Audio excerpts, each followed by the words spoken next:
started. At least I was able to avoid an overdraft thanks to delayed pay. I was worried I was going to get an overdraft, but I had, well, not really overdraft. It would have pulled from my savings. I had the money in the savings, but freaking DoorDash crashed for 2 days. Yeah. That's awful. I still don't know how a company that big manages to have that so many problems. Because they don't actually want to pay for the good developers, I would guess. Probably. Anyway, hey everyone, I'm Surreal Canine. Gonna be playing some MaGMML3 with Fox. Vacation was good down in Wildwood, but I am back. You already started. Okay. Yes. Okay, I didn't start yet because I was trying to dog, but there, now I have started. Wildwood. Hi! Watch the tram car, please. Or Yep, that's exactly how it is. That's where Vinny was just last week too, apparently. So he was there. He was probably there while you were there. Maybe. I wouldn't have recognized him though. Probably. He goes there a lot. Alrighty, well, let me get my drink. I was trying to get the dogs up before it started, but they are not going out. So I will get my soda. No, not you. You were just out. You always want out. You always want out. Is that what you want? Water? Luke wants water. Puppy. We are nearing the top of the tiers. Yep, we're in the top 20, baby. And then we'll have a bunch of crazy finale stuff, probably. Man. Then we get to do side stuff, and then I guess we're moving on to a different co-op project. It could be MaGMML3, it could be Pampas and Celine, it could be Pizza Tower. I'd be happy. I'd be happy with Pizza Tower. Of course, he can't hear me right now because he is up and doing stuff with animals. So.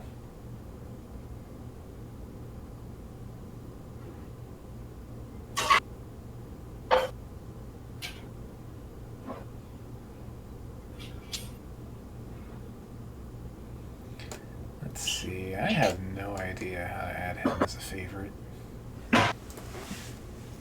Like, almost all my interaction with Twitch, except when I'm uploading videos to YouTube, is I just do through OBS.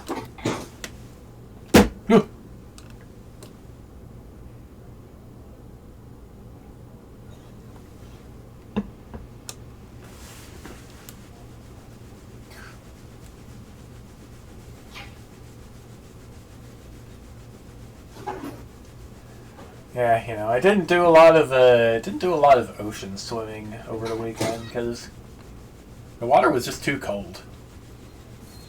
I like water parks, but like if you want me to swim in the ocean, it's got to be either a really hot day or like we got to be south of Virginia or something.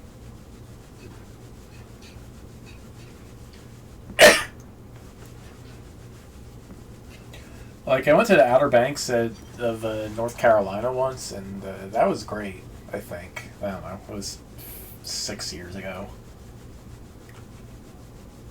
Alrighty then. Idiots, puppets. Are you going out or what? Yeah, I bet you, like, I bet you the Florida beaches are nice. I haven't really gone to the beach with Fox. Like, if we were going to do that, he'd be fishing while I'm trying to swim or something. But, you know. In other news, I've started playing Donkey Kong 64 Randomizer, and that's really fun, so I might end up doing a seed if I don't feel like playing either of my other projects. Which will probably be pretty rare because I really, really like Xenoblade. We got a bit of that left to go. Alright. Yeah. Not you, Luna. But yeah, I'm set up to be able to play that. Right. It's cool. Let me get the keys or water. We shall start with. You know what else is cool? Whatever it was we were on. I could have sworn there was something coming out next month on the Nintendo Direct that I saw that I wanted. I forget I don't what, think though. there's a Peter Manters. There's not a Make a Good Kitty level. I don't think there's a Make a Good Kitty level contest. But all kitties are good kitties. I mean, you probably could with Mega Alright, I'm here. Hello. Lakota still didn't need to go out because he just wanted to walk. Do you want out or Hi, make up your mind. Coots. You need out. What is your problem? Good. He wants you What do to you want? scratch his head or What's something. the matter? Oh, I don't know what his problem Hi, is. Luna. I don't know Hi, what his Luna. problem is. Well, whatever. Luna If he needs puppy. out, then I'll let him out later. Mishka is being a spaz. Hey, Mishka. Bright lights. Maybe he knows I got him flea medicine and he's waiting to get it. But yes, we should start right on this. Let me get on over here. Good times. Alas, the bear game I might have streamed a little bit will be. I mean, it was going to wait anyways because we have other stuff to stream. But it's a cheat game. I spent my money on Culver's. I haven't had Wisconsin cheese curds in like 20 years since I lived by Chicago, and it's good to actually have them again. So I was like, you know what? I was only gonna get this game because it was on sale. I missed the sale because DoorDash crashed and the payments were late. So I was like, I'll get Culver's, and it was worth it. I actually never ate at Culver's, and it's actually really good. Oh, I couldn't eat all the cheese curds though because I ordered like a really big one. I was like, I figured a large would be like a typical like McDonald's size thing, and instead it was like actually like a meal in itself. Why are you closing the door? You say McDonald's size thing, like fast food isn't already ridiculously huge. McDonald's isn't anymore. Their large is like the size of what their medium used to be. With Wendy's, it's the opposite. Around here, it's not, but it's the same. It's the same owner that owns both the Wendy's and McDonald's. Culver's is a corporate store. I'm still waiting for MaGMML to start, so just. Okay. And at least I got a hold of the MaGMML X games, because randomly somebody in one of my the discords I'm in, it was part of Talk House. Did you get the updated hub version of MaGMML X1? I don't know if I got that. All right, because I'm pretty sure I found the forum thread for that, and I'm gonna get it if we want to do X1. All right. So it's just Nintendo did a pretty good job. Well, he said part of it was link decay. Oh, that is not the correct output. I might have to restart MaGMML here. Why is it going? Yeah, I have to let me restart it. It was on the wrong output. Lovely. I don't know why it's set up correctly. It's not the first time this has done that.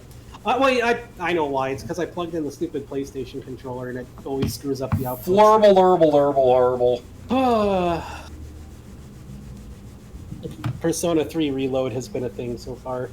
A lot more story already.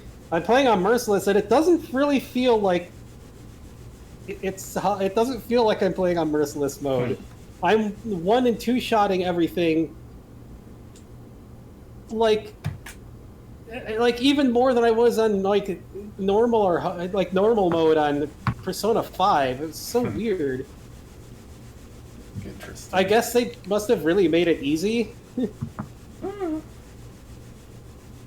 All right. We have Vibio. We are in the gym. We have. There we go. In the top 20, baby. It's the giant spearman.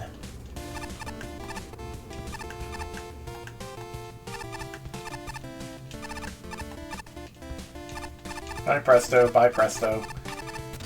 Propeller woman in the city in the clouds. Just the element? Yep, looks like it. Alrighty. By Crash. Little Nemo music.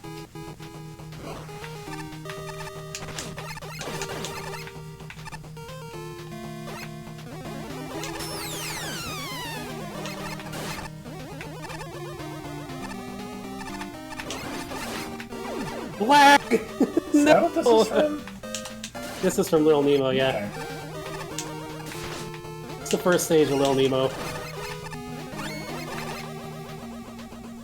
Yeah, I remember seeing you play Little Nemo, but like I don't remember very much about it. I never played Little Nemo. Oh. Somebody else probably has, but I. Oh no, you played Little Samson. Yeah. Different game. Yeah. There's like a new Little Nemo coming out, but it looks so weird. Some people are upset because they made Little Nemo a girl for some reason, but it's like, whatever. It's just the art style looks weird. If Sesame Street did a parody of Little Nemo, would it be Little Elmo? Ah! That's what I get for talking about Elmo. I'm almost sure they already did, because Little Nemo is public domain at this point. And anyway, oh, never mind, that works. I thought I'd get hit by those. Little Nemo was made in like the 30s or something.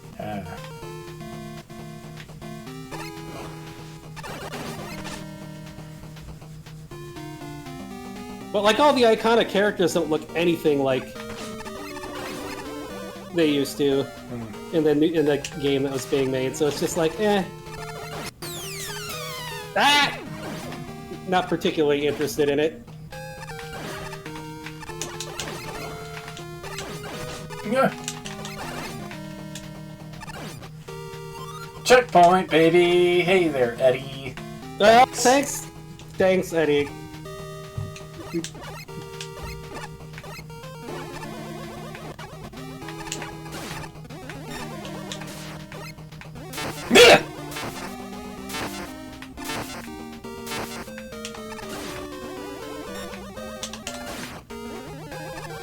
I watched Little Nemo, the movie, when you were over here before. That might be what you're remembering, too.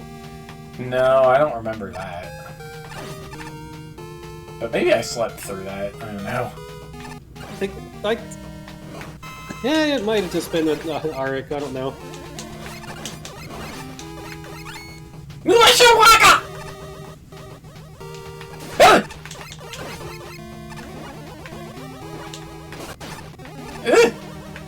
Two of my job prospects are places where he works, which is kind of weird, but whatever. Driving a cab or a line/sous chef at a cruise line. Wait, daily crew. There? Yes, he did. Huh. He wasn't a chef. He was a prep. Oh. Okay. He was just somebody that was cutting veggies and putting stuff on the buffet. Okay.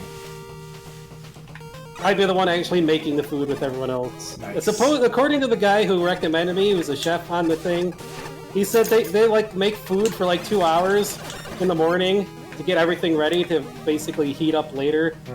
And then they just they said we basically shoot the shit for almost all day except during like lunch and dinner rush. Okay. They'll sit around like smoking and like browsing the internet and watching movies and stuff. And it's $25 an hour, so I'd be like, sure, I'll apply.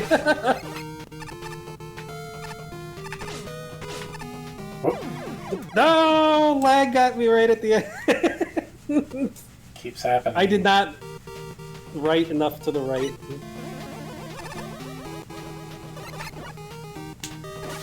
It's just going to be awkward because it's 12. Sometimes they're out for 12 hours a day. Not always, but. And the shift isn't 12 hours. But it'd be nice because it's like, hey, you get like a 6 or 8 hour shift and you spend the rest of the time on shift and you get free food, you can use the facility, free drinks, you can use the pool and like the water slides and all that. It's all just free while you're working there. That's nice. Oh, that! Okay, getting hit there is death. Maybe I ought to tornado blow that thing, because, Yeah. Whoops, not now.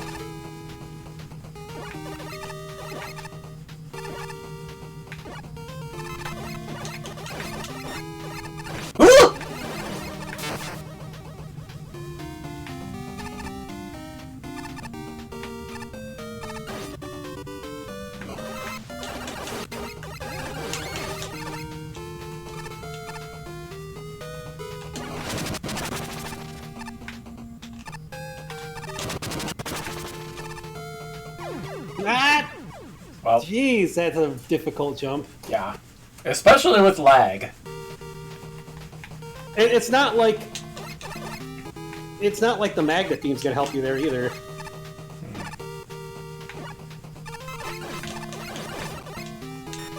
Whoa! Lag, lag, lag, oh, lag, no. lag! Ugh. Just a, like, 2 frame drop was enough to drop me down there, jeez.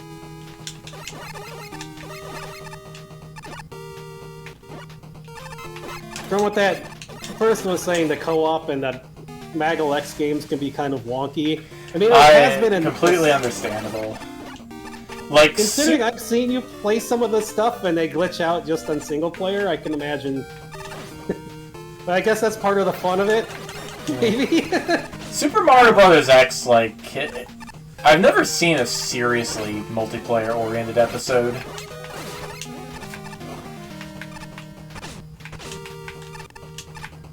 Oh.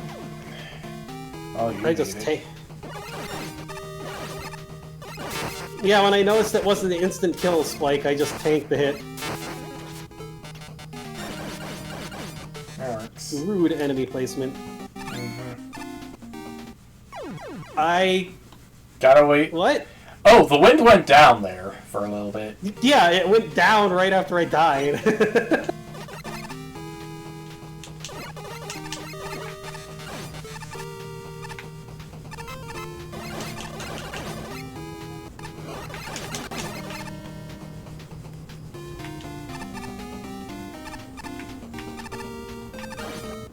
Of course, we got other co-op things coming up too, like Pompous Campus and Celine. Yeah.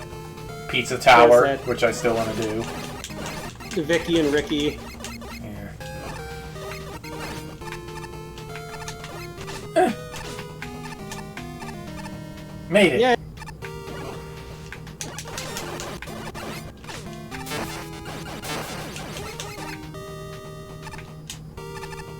Come on.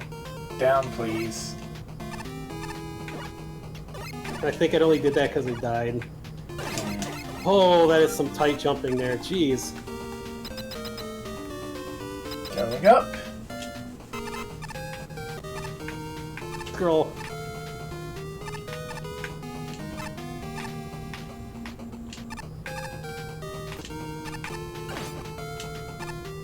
Well, that was some poor timing on that. Boom, baby.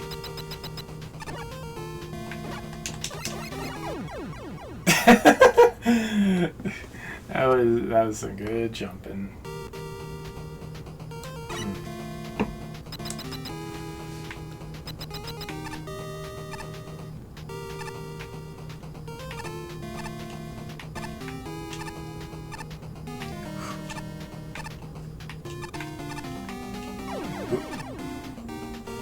It's almost like a challenge level, jeez. I mean, that does seem to be what these high scoring levels are. If they're too easy, then the Shinryu slams them.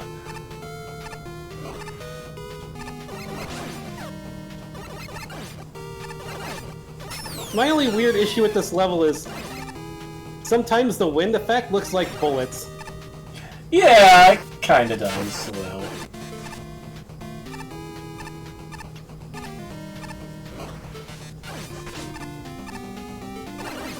Oh, jeez. Oh, come on. How do I make that jump? What? How do I make that jump? That doesn't seem... That is...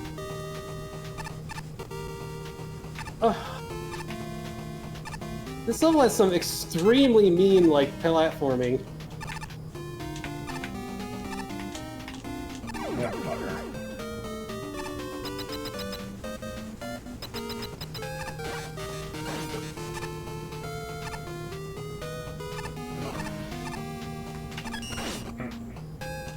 Lag breaking you. Come on in. Yeah.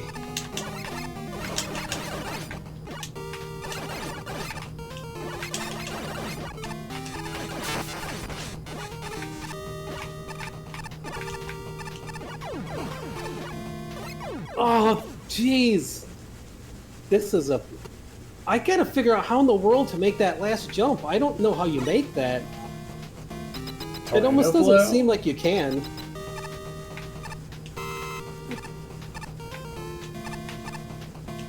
Man, I'm just throwing ideas out here.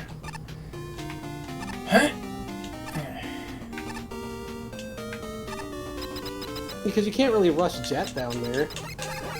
Yeah.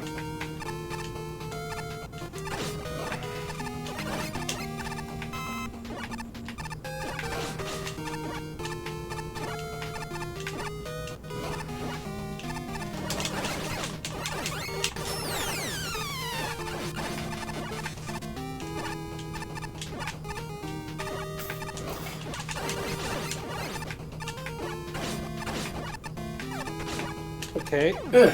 No.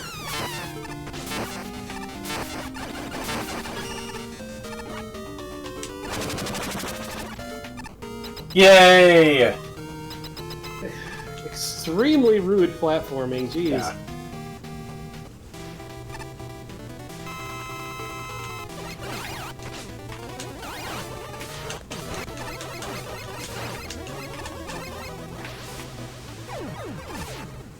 Nah, death. I avoid the attack and get stepped on.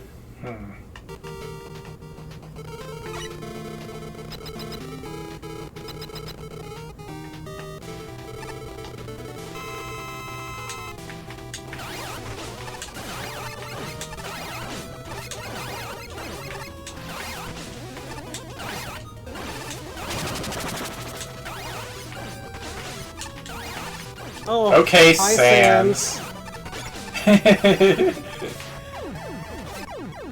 Jeez, Yay! even the boss is rude. What the heck? That sure was a level. That was certainly a difficulty spike with that level, jeez.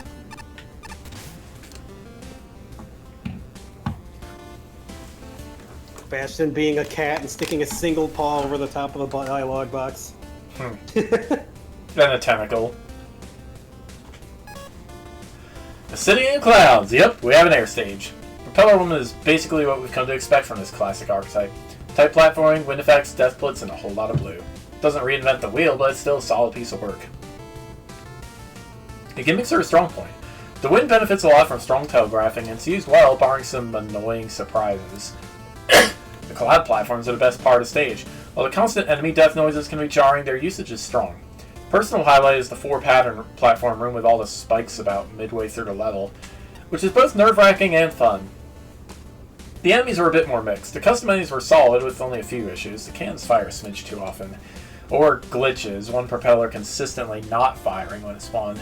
However, Gabrielle and especially Balloon Boo felt underutilized, rarely in a position where they're likely to use their full tool set.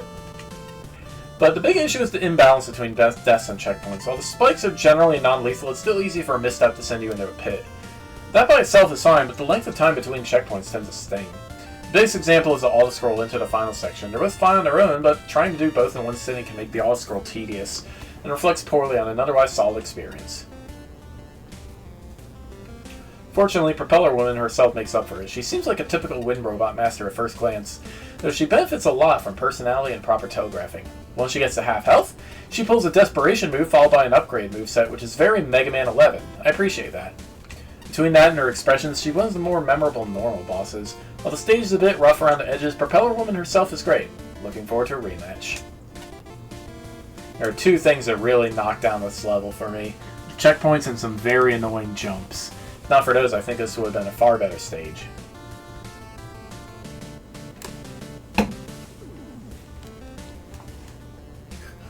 That said, this level does have some good aspects, with one of them being the aesthetics. It's a nice take on a stage with... It's a nice looking stage with a fun take on a relatively common theme. Having the buildings floating on clouds was a neat touch, too. The introductions to each enemy and gimmick are, for the most part, laid out relatively well. The first half of this stage has some well-structured challenges and is overall pretty enjoyable. Unfortunately, once the second half kicks in, the problem starts to rise in the form of a severe difficulty spike. The jumping challenges quickly fluctuate between easily manageable to obnoxiously tight, with virtually no middle ground. We go from a pretty fun setup that involves high jumping in between some spikes while dealing with enemies, then immediately to an overly tight jump across a pit starting from a platform with a very low ceiling. And if you're going Buster only, you'll also need to take out a flying turret mid-jump. There's also 2 instances of falling into a small opening while having to avoid hitting spikes lined up along the wall.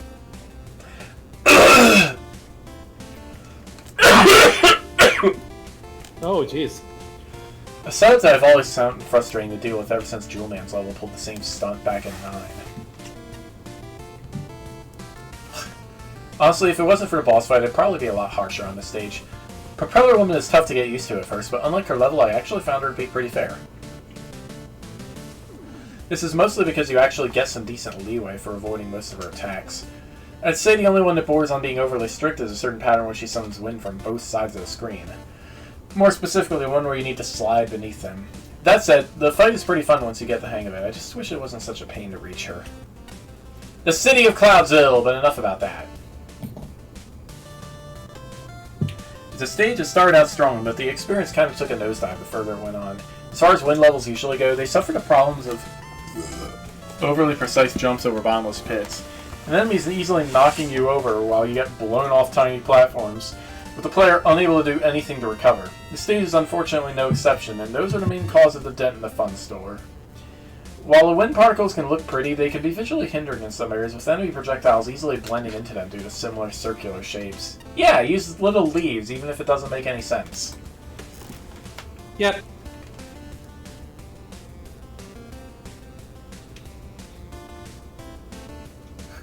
There's also an animation delay when the player enters a new room. The actual wind is already in effect before the animation starts, causing the player to be unable to adapt to the environment in time and leaping to potentially unfair depths.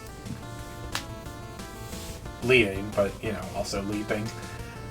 And the curving direction the particles flow in screens with horizontal pushing can also get confusing.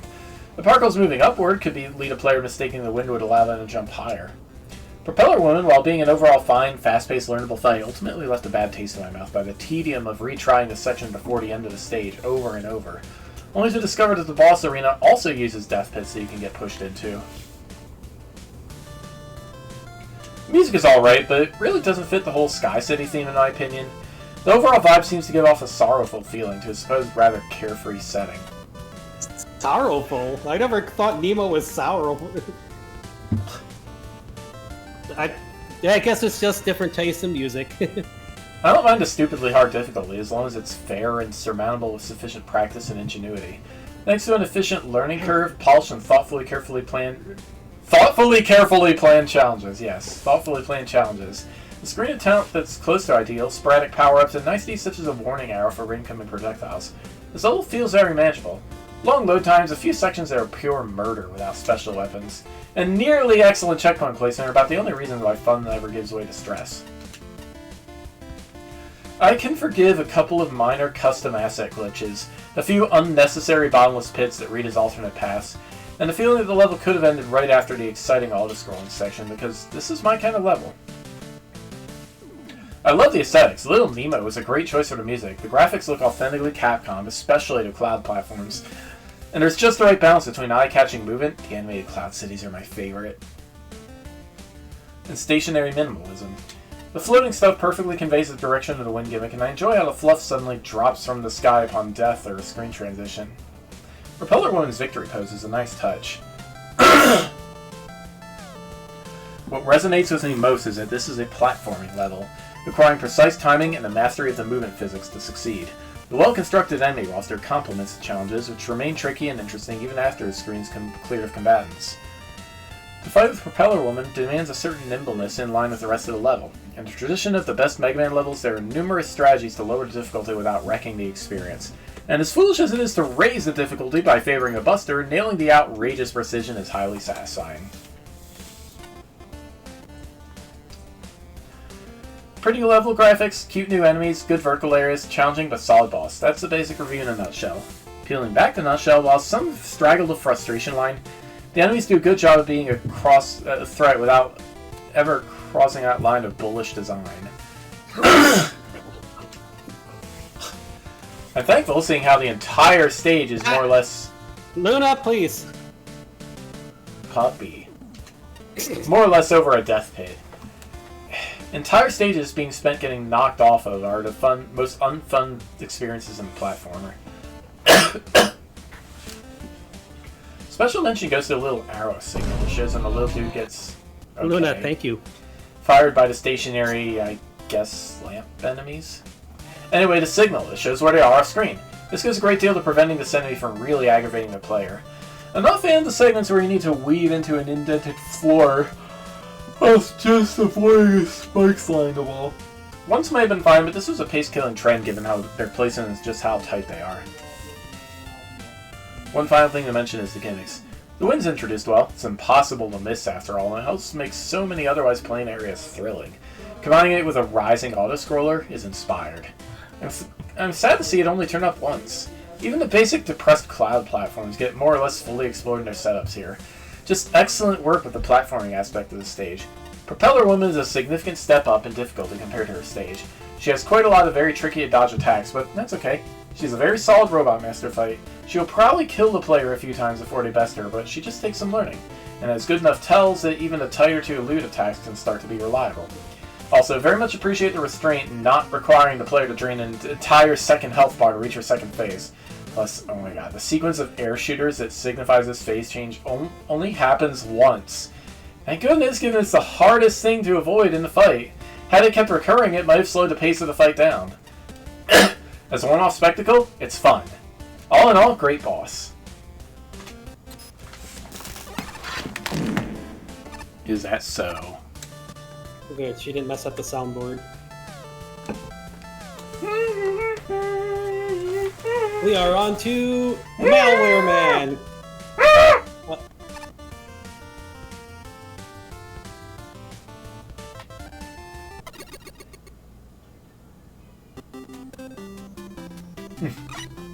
Okay.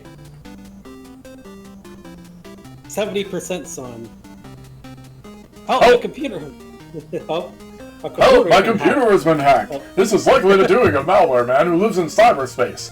I built this teleporter to take you directly to his hideout, so please, take out Malware Man and fix my computer. Dr. Light, there's free programs for this. Nice try, but as you tried to teleport into my base, I hacked Dr. Light's teleportation system and made you teleport here. And now you're trapped! Wahahaha! Don't try finding me unless you wish to be scrapped. Is it gonna be Bonzi, buddy? Don't know.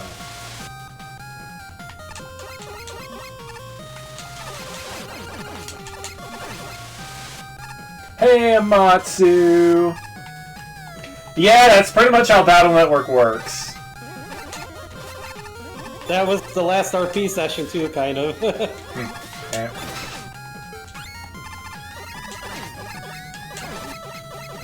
Bastion did a Dragon Quest. Hot robots near you! Free me E-tanks, no scam. Oh! You have to hit the dialogue close button to get rid of them.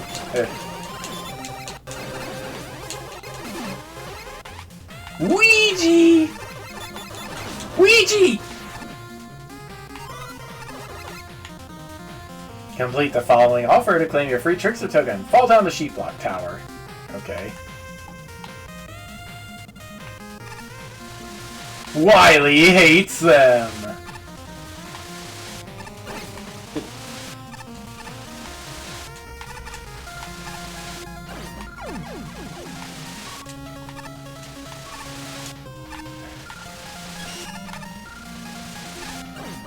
Well, that was bad timing for that. Oh. Right, they're not solid.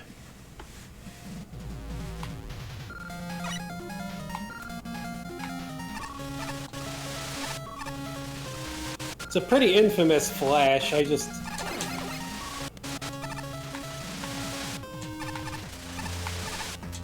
forgot what it's called.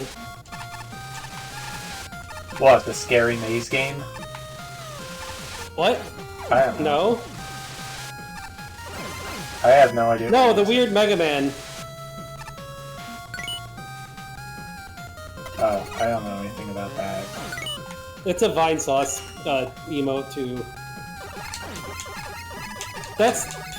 Besides, it Oh, has that. the It has the meme Woodman too, that we already fought. Oh, and something I noticed when we fought that Woodman, I noticed solo that we didn't multiplayer. It plays a remixed Megalovania. Hey.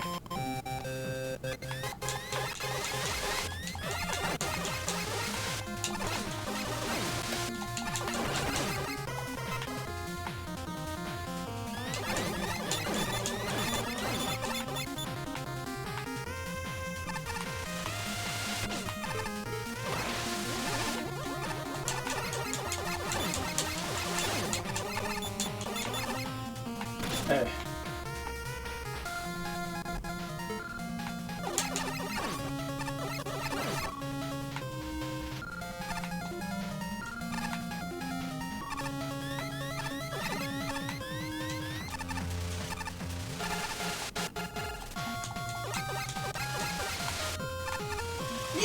Go!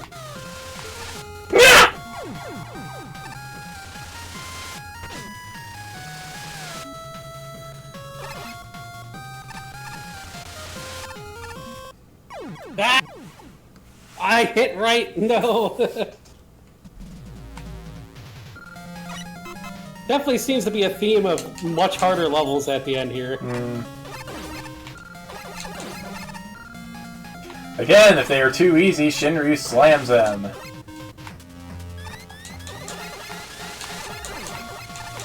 Forget if it's too easy, but I mean, it's still weird that me and Shinryu seem to have very similar opinions on some of things, but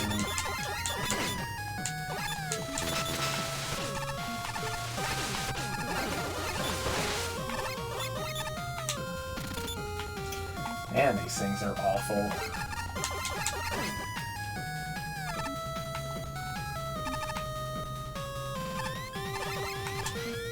Whoops!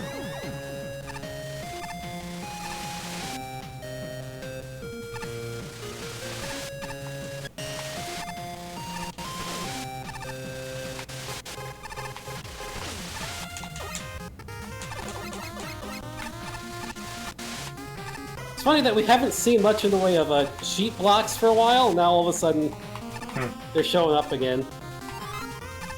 Uh-oh. How do you get across the Tomahawk platform obstacle course? Okay.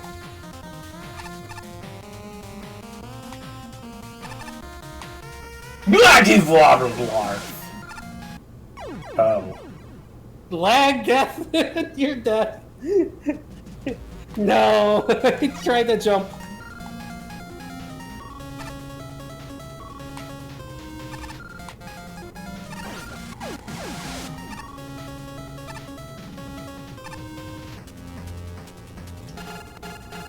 Nice. Extra nice!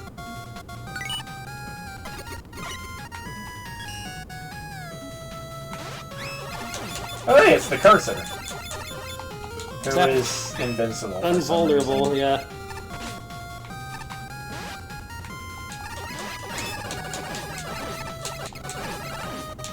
At least the panels aren't in it. River flower!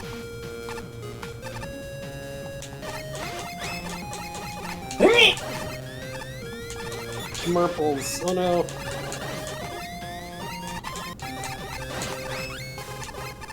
Go, go, go!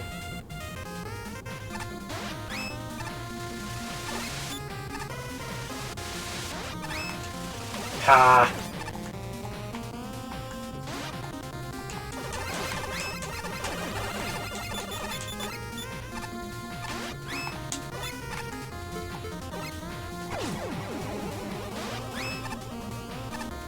Oh no!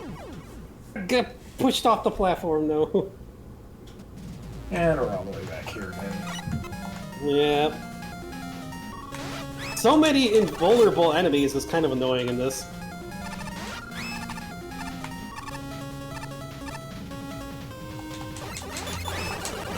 I mean, they're kind of here to make an obstacle, but...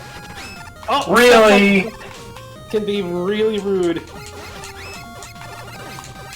Oh no!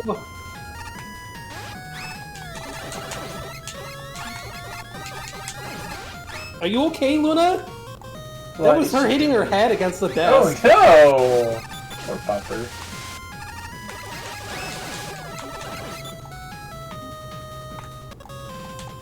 She's damaging her husky brain cell. Ah! Lag death, no!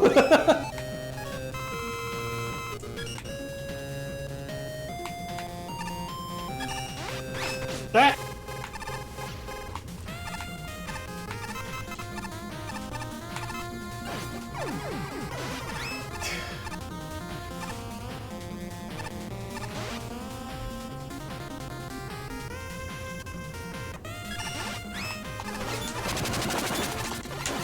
How much? That's because you just respawned. I was like, where'd all that damage come from?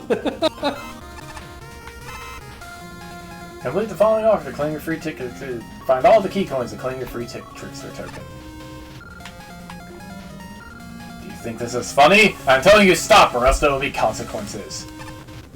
It's time to live up to my family name and face full life consequences!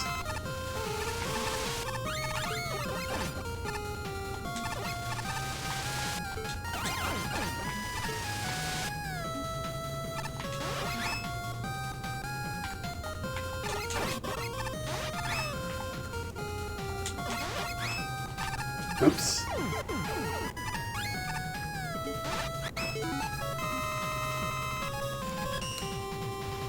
Formal! Cannonball dash. Skibbity bobbity bee here, never hubbity baba. Naughty. Elect beam it. Or that. Woo!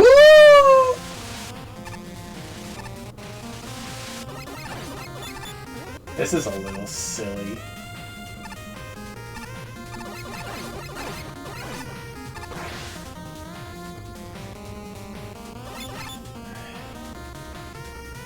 Guess these things are supposed to be variant sea mines. Aha! Can you not hit that? That would be nice.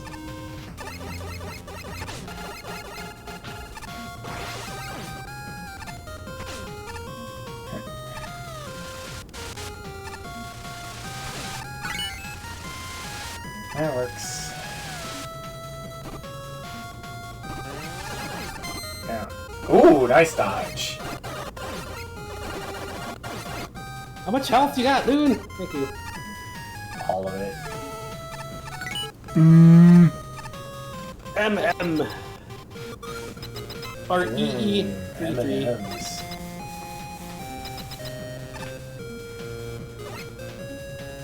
Hey, I'm a malware man, and I was not ready to face you. Here's an energy element. You can use it to fix Dr. Light's computer. Yay!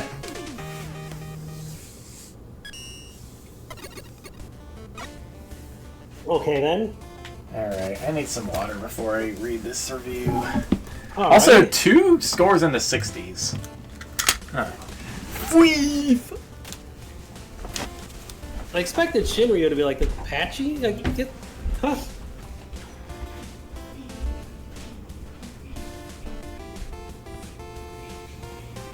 Twitch, why aren't you showing the stream? It should be going.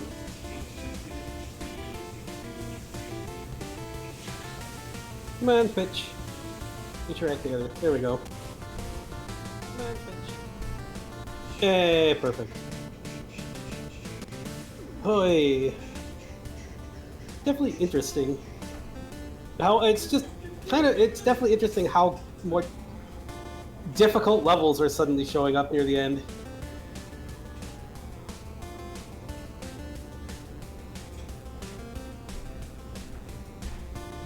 Wonder if the art site hacks have been fixed yet. Doesn't look like it. I think one of the only art sites that wasn't like hacked today was DeviantArt, surprisingly. Scotty!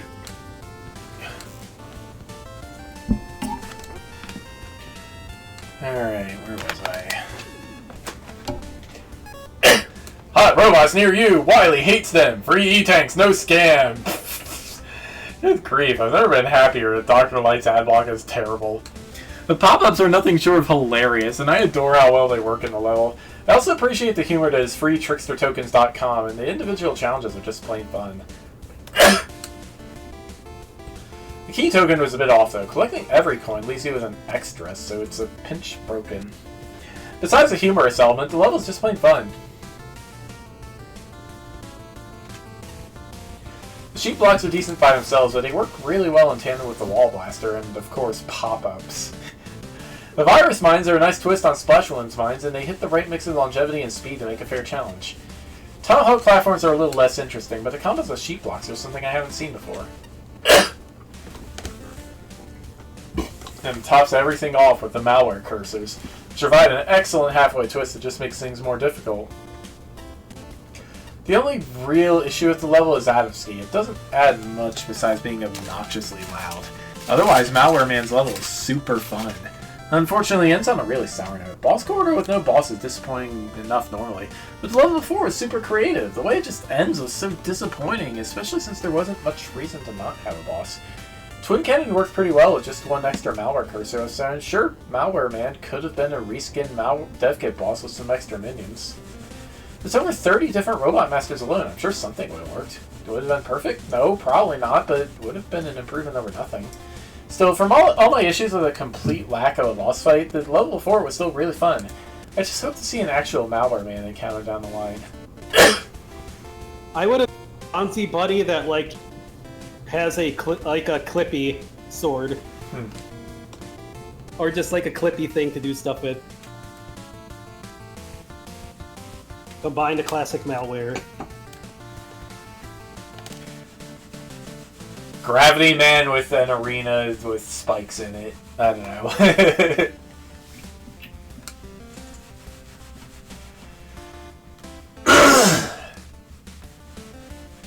I'm a little surprised it's taken us this long to get a level based on more traditional adware and computer viruses.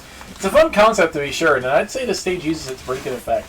One of the best aspects of the stage is how it uses sheet blocks. I found the challenges based around them to be quite fun, especially for the first token. While their layouts aren't all that complex, they still manage to be engaging thanks to there being other things to look out for, either by needing to time your jumps at the right moment while on the blocks, or by dodging enemy bullets. They also combine rather well with the other gimmicks. Speaking of which, while I'm usually not a fan of screen obscuring gimmicks, I want to give a pass to the pop-up ads here for a few reasons. The first is that they don't take up that much room to begin with, and the second being that you can actually get rid of them. The one thing I have a hard time looking past are those floating enemies that home in on you. While I don't mind the general functionality behind them, it feels like they linger around for way too long before eventually exploding. While this would be a problem, though, considering how slow they are, the rooms they show up in tend to be somewhat cramped. If you accidentally hit one, there's a decent chance of it cornering you with no way to avoid it. However, my biggest issue with this stage by far has to be the ending. Simply put, Malware Man should have had an actual fight at the end of the stage. Naming your level after a Robot Master immediately sets up expectations for there to be a battle with them, and to not deliver in that is a major letdown. While I get the joke that he's not a fighter if his NPC dialogue is anything to go by, it doesn't really make up for the disappointing ending. If there's a well-designed boss fight at the end, I can see this being one of the better semi-vanilla stages in the contest. Unfortunately, that anti-climax really drags it down. I still find it to be fun, if just a bit disappointing. You are 1 millionth player! Congratulations! You won! Now this is a cute little stage, full of charm with its sprite work such as the pop-up enemies that are incredibly hilarious. I especially like the detail of you needing to shoot the X's to get rid of them. Being computer-themed, there are obviously some uses of Sheepman components. The invulnerable cursor enemies are not as dangerous as they sound, though the cursors themselves are out of the way most of the time. The sheet blocks are used very well in this, especially the descending tower part combining the pop-ups you need to get rid of it. Just a minor annoyance with how the pop-ups appear before any other enemies on screen appear, making it possible to completely obstruct them without the player knowing firsthand. It's a bit more cheap than challenging, I feel. There seems to be a slight oversight with the level progression, as you only seem to need 2 key tokens to complete the key, but there were 3 tokens? Oops. A bit disappointing that there is no aforementioned Robot Master at the end, nor is there any boss for that matter. Unfortunate time constraint reasons, I'm sure, but Ready to put default engine ready, boss.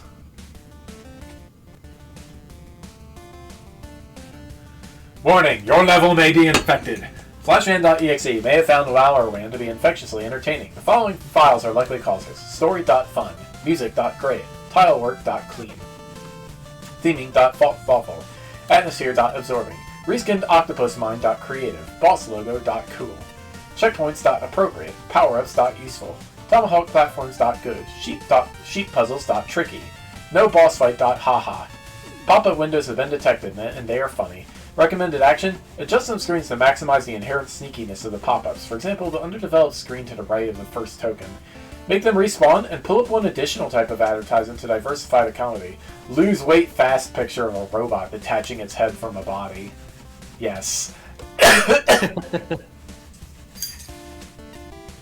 Your graphics settings have recently changed. They are currently set to sickly green and more MS Paint than Mega Man. Some adjustments are recommended for optimal viewing, but if you are happy with these settings, no action is required. The following files appear to be causing minor damage and should be repaired or deleted. Flying saucers.non-threatening. Color differentiation issues.many. Action too close to top of screen.often. Instant death.too much. Final stretch could be more elegant.yes.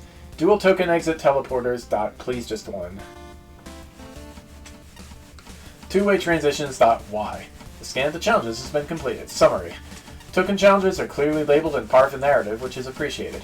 The first key coin should appear sooner, showing players what they're looking for, and that these collectibles can be found on the main path rather than on a side path like the other tokens. Things get combined a smidge too early, leaving fewer surprises for later. Some asset interactions, such as Tomahawk Man and Sheep Token Challenge, are inspired. Flashman.exe has stopped working. Your level is now vulnerable to other opinions.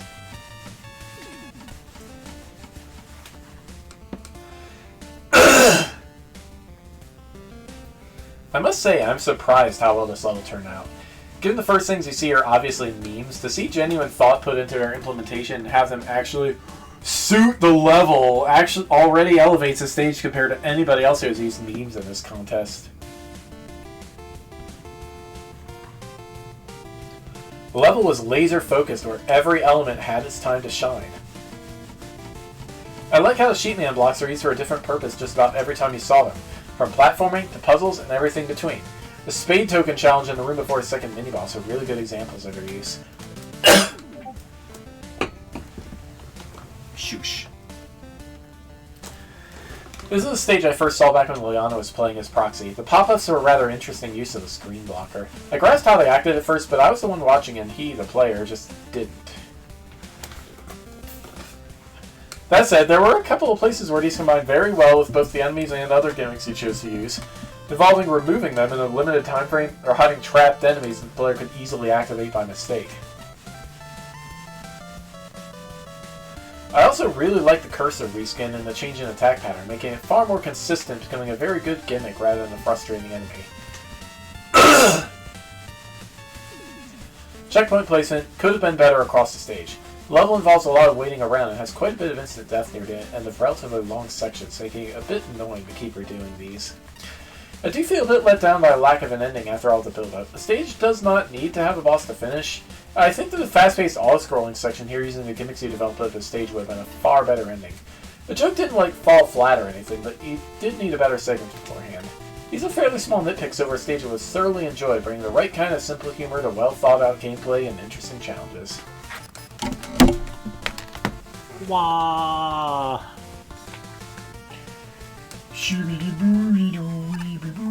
Oh yeah, these guys. Well, that's right. We already paid for his. It was just a gold token. Still have no idea who that dude is.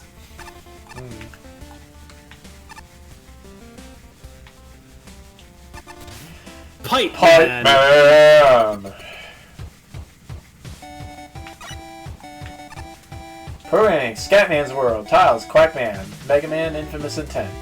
Sprites, 8-Bit Fan. Music, Ebb and Flow by Off the Hook, 8-Bit cover by Loader. Playtesting, Ratty, Zealback, Scatman's World, 8-Bit Fan, Loopnoid, and Lead Egg. Wait a second! No, okay, we need to turn those off somehow.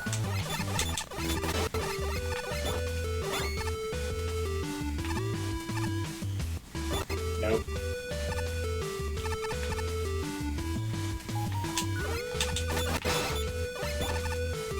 The token is that way. No, it's not. It's Oh, death. skull. Okay.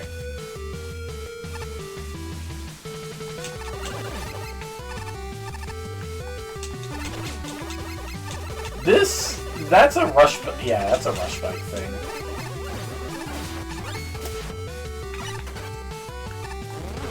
And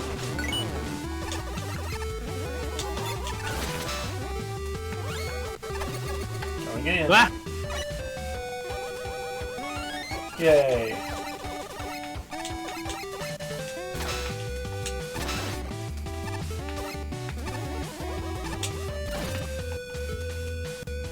I don't think you can squeeze in there. Got it. It's like frame perfect timing to do it, but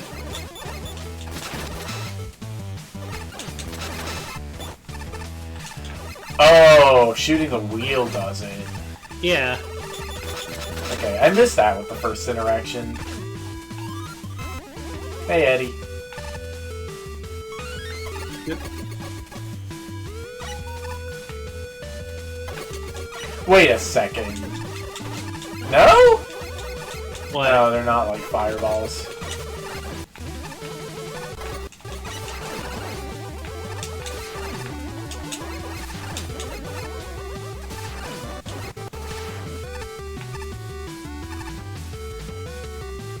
Yay.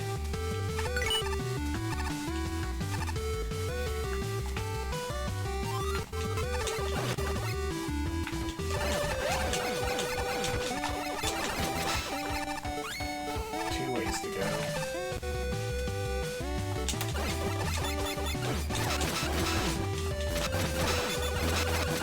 What the heck?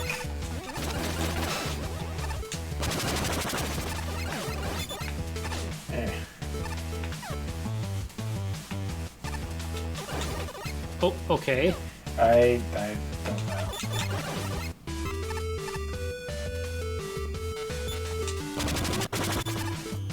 Oops.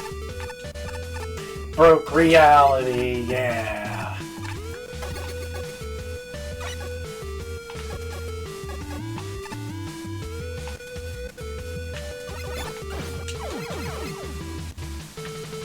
Well, I got killed by that.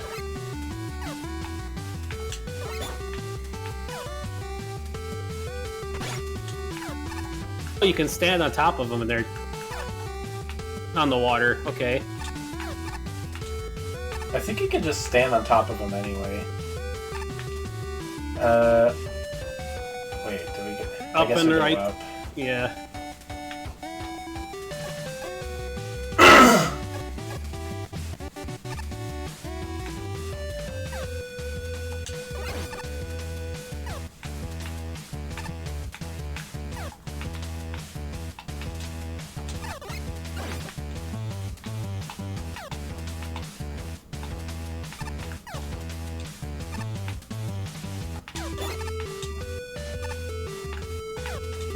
Whoa!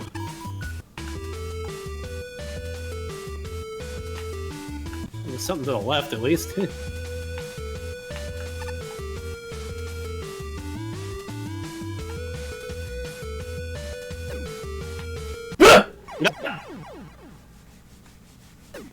Okay. Didn't see that coming.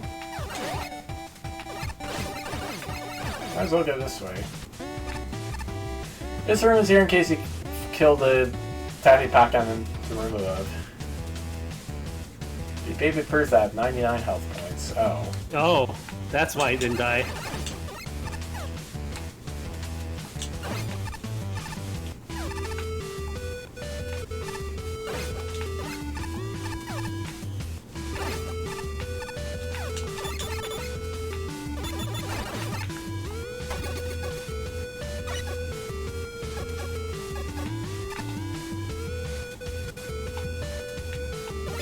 Yeah. You did it again. Well, last time I wasn't the one who shot it.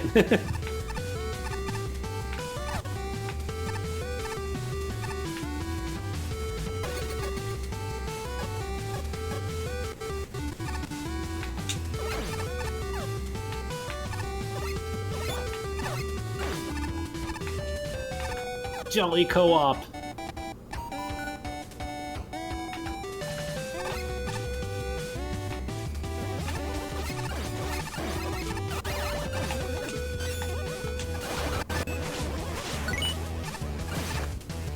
Definitely a way to get it, yep. Oh!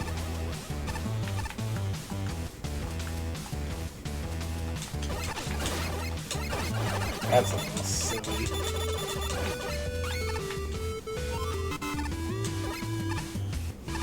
Which way to go? I don't know. Let's pick something. We got so many. Well, we have all the tokens, so I guess it doesn't matter. Ah. Oh, we gotta go both ways. Yeah. Yeah. There are 4 ways to go.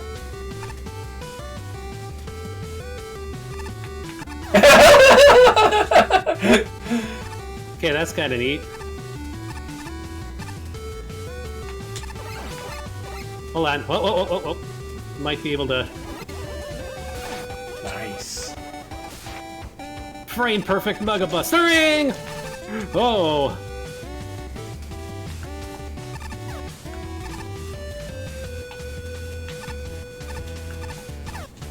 Ow.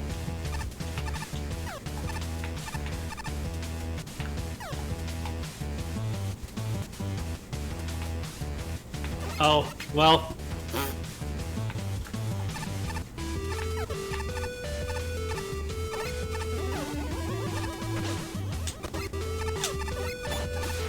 Ah!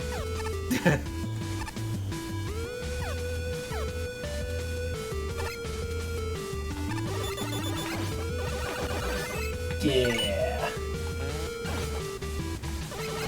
Oh. Health is needed. Health is needed. Ah!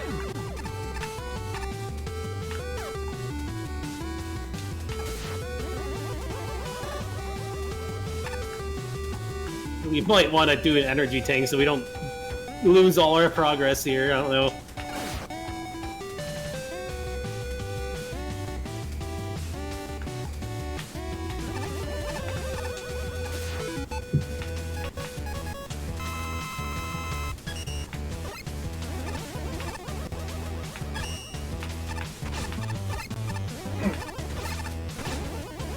And you're the one who got hit twice. Ah! It's because I got delayed by spawn. Ah, and I'm almost dead. Darn it.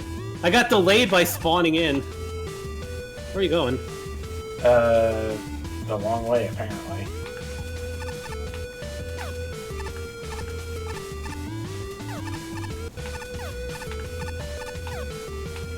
Why the rat things have to attack Bastion? He's not anti-rat rats. EM.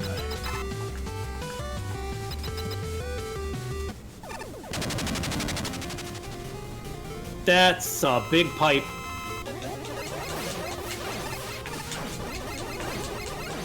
Whoa! Instant death, watch out. That's not a good thing to have in a boss. Oh, no it's not. Okay.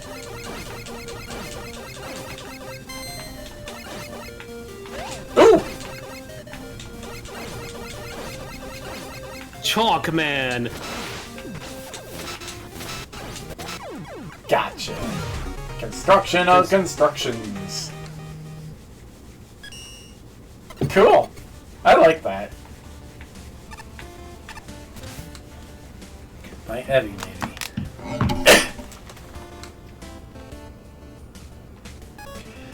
I have to say, this is a better level than I expected from first impressions. Pipe Man's sewer layer has some pretty interesting design owing to its more puzzly gameplay. The gimmicks are a big help for this. The water spouts make an excellent movement concept just by themselves, but the ability to adjust them adds an extra layer of interest. The giant stopper tellies make good obstacles to facilitate the puddles. The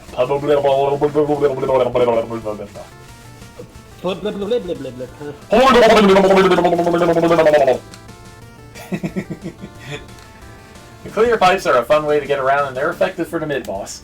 And I'm glad to see someone making use of Tati Pakun's Game Boy traits. The explanatory sign could have been less needlessly snide.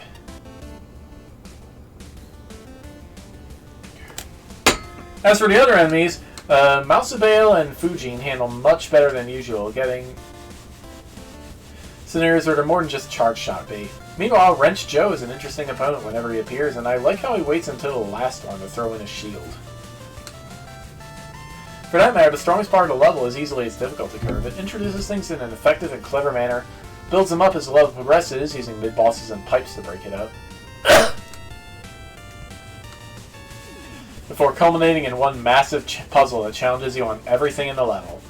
It's exceptionally well made and I largely enjoyed it. Unfortunately, the visual design is severely lacking. The biggest issue is there's no difference between the turn wheel that's on A or B, and there's nothing indicating which water spouts are active on which mode. It's not always a big deal, but if you don't have the spouts on screen, it can get confusing if you have to pause. Additionally, a visual indicator on Tatipakans you're not supposed to kill would just make things easier. In fact, just making them invincible would have done the trick. Not only would it create a clear visual, but then the 99 health wouldn't be necessary. The boss is much better for the visuals problem, but sometimes the stomp telegraph seems to fail, leading to cheap hits. As a whole, I rather like this level. It definitely has issues here and there, mostly visually, but it's got a very solid start. A little more graphical oomph will go a long way. Not too bad of love here. I was fully expecting a more maze-like stage with a name like Pipe Man, given the obvious way this pipe gimmicks could be used. So I'm happy to see it's more on the puzzle platforming side of things. Set platforming is alright too. There's a lot of focus on valve switching and interacting with the Tatipakans here, the latter of which I don't think has been explored much. At least not to this extent over the course of this contest series. So it's nice to see our one notable quirk getting used to decent effect here. On that note, while a lot of the sections are passable, there's also kind of an issue, seeing as there's not much else I can really say about them. Maybe it's the samey setups of the Tatipakans after a while are very lacking aesthetics, but there just wasn't much else here that felt noteworthy. Probably saying it's sort of the end. The final second floor boss is the one that stood out the most to me, was needing to destroy 4 blockades by going on 4 different paths. I did notice you can completely avoid going through one of these, however, by using a charge shot on the very bottom path, thereby taking out 2 blockades at once. If anything, this feels like a minor oversight, but it does affect the intended flow of the stage either way. Lastly, is Pipe Man himself. I think his fight is pretty decent overall, but it feels like he might do too little damage to be truly threatening. I kind of face-tanked almost every attack he threw out at me during my initial fight against him, and I still ended things with more than half my health intact. Attack pattern-wise, he's perfectly fine, but I think he could stand up a bit more damage output to make things not completely one-sided. Overall, it's a relatively fine level, if a bit on the repetitive side. You're Joe Gaming, what? What is that sprite? Okay, it's Engineer from TF2, I think. I'm quite a fan of this one. A puzzle-oriented level that has you toggling valves to keep certain water spouts active in order to progress. Oh no, like valve puzzles with Engineer. I like the transparent pipes, not only for path clarity, but also to make it much more fun to watch Mega Man going for a ride. It's also subsequently very handy for mapping out the split paths during the puzzle parts. I also really like the one shield enemy being utilized as a platform you need to stand on to slide through the tiny gaps. The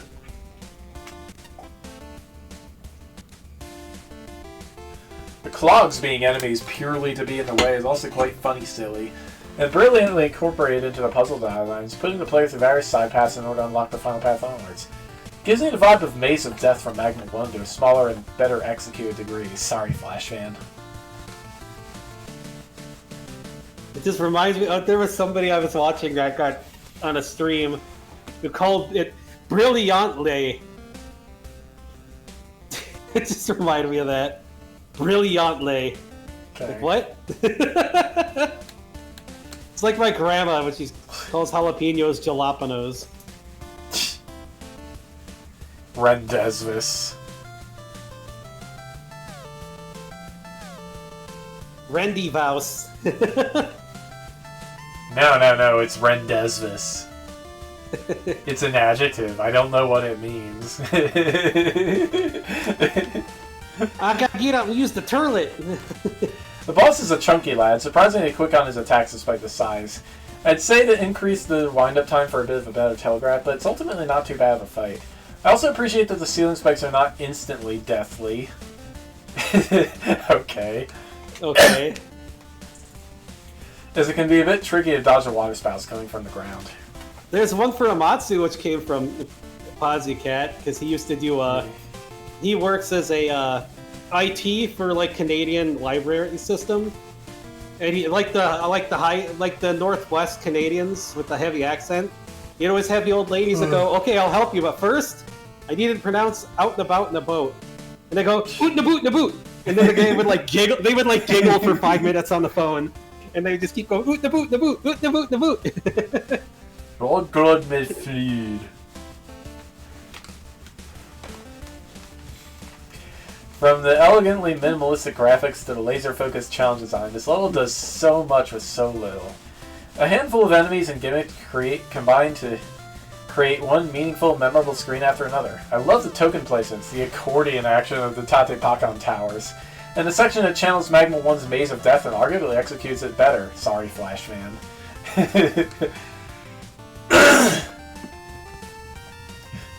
I was floored by the simple brilliance of the first mini-boss. I only wish it weren't so easy to cheese with special weapons.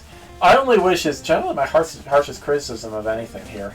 Puzzle explanations could have been communicated through gameplay rather than missable signs and confusing side rooms. I prefer if it were impossible to get stuck rather than unlikely, especially in the teleblock shaft. Disabling Ice Wall and Magnet Beam would help prevent cheating. The Matsubeo mob could be more challenging. A few oversights, no health refills in the maze, infinite keys, an exploit to clear the teleshaft at just 2 shots, scuff the polish. The only egregious issues are that the water valves don't stand out enough. A brighter color would be better.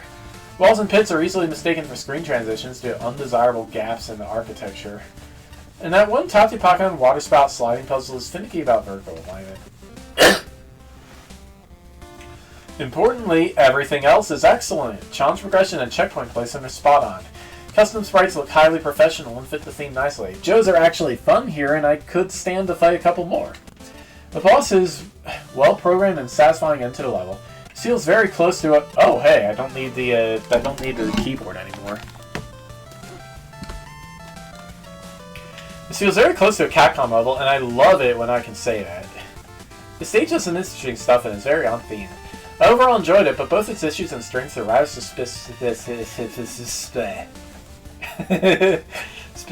so I might be talking for a bit. Switching water geysers on and off is a simple gimmick, but their interactions with stage elements elevates them into something great. This has the very real potential to be an excellent puzzle stage, but it never quite gets there, with several of the puzzle rooms amounting to busy work rather than challenge. Still, the final runaround area was fun. It made that area of the level feel larger than it was mechanically.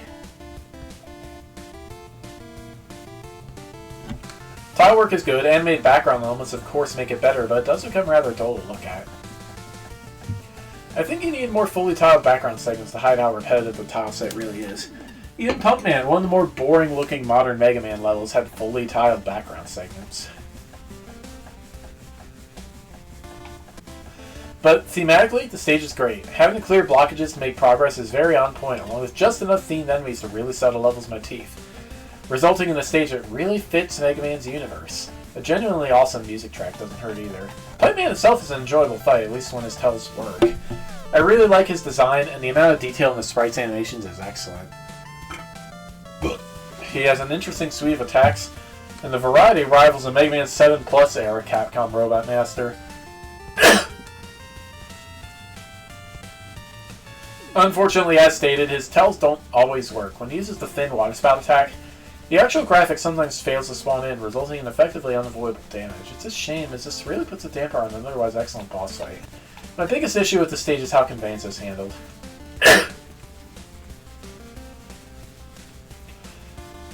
I'll say right off that I am not a fan of the snarky text. I can snark with the best of them, but mocking a player doing the obvious thing just erodes the player's goodwill.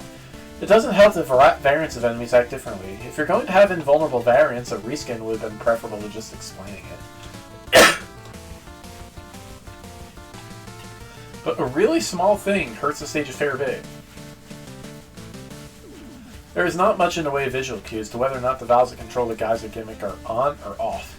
In small rooms this is fine, but this stage has several sprawling areas that require a mental upkeep for the player to remember that fact. This is of course providing the players not accidentally hit them again, so they're set to the opposite of what they were expecting. For the record, I require use of accessibility controls to keep Mega Man games playable, which includes rapid fire, so this was an especially egregious and recurring problem for me, and will be for anyone else who needs to use them. More on-screen cues and a more obvious graphic for what is on or off for the valve would have solved this right up. More colorful graphics so it didn't look like a background element wouldn't have hurt either. The fact that the stage occasionally devolves into busy work and the lack of clarity in boss and stage do drag down what had the potential to be a top-tier stage. That disappoints me, but even then, it's still a good Mega Man level, but misses the mark of being a great one. I want to see what that instant death path is. Okay.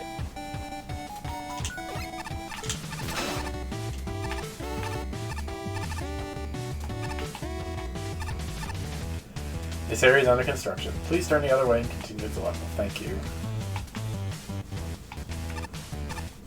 What did I just say? This area is under construction. Please turn the other way and continue with the level.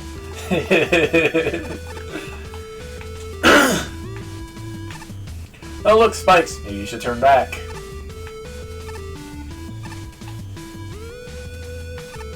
Well, if I give you some bolts, would you leave?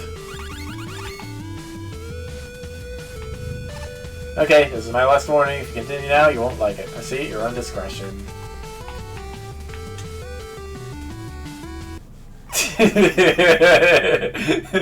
Okay. Okay then. Onward. Alright, Lee Sands! Trailblazer. Trailblazer.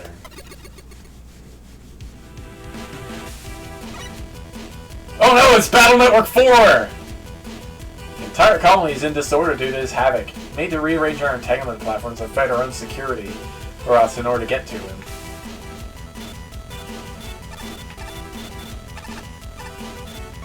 Oh. Well, I am so smart, guys! Yay! Uh-oh.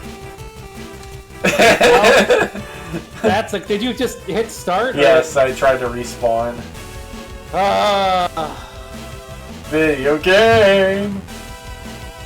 Okay, I guess that's not a level that works in co-op. Yeah. Alright, let's see if this still works. If I don't exit. They fixed that? I think that's a parsec problem more than the system. I don't know. I mean, we can see once it starts. I can't control anything again. Yeah, it's a parsec problem. It's not a. Okay.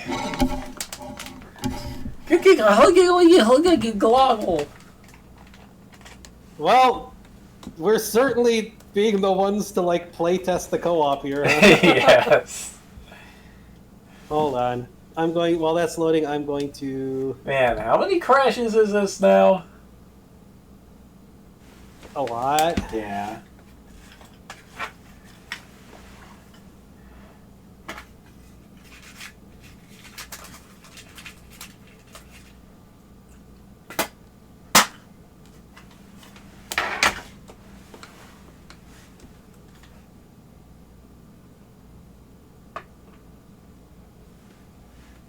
Okay. What is the name of that stage that it was? I don't know, entangling something. We'll get a chance to look at it when we open the game. Alright. I mean, it seems like it's going to be a problem to... Why are we inside Pipe Man? Excuse me. Mm-hmm. Let me in. Trailblazer. Let me in.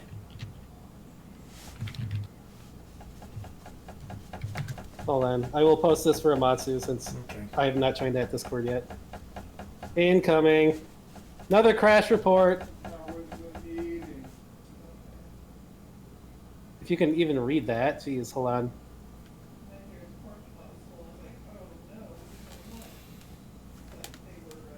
Can it be read? Let me see.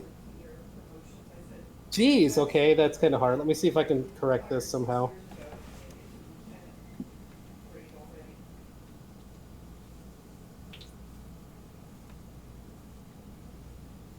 Crop. Grow this a bit.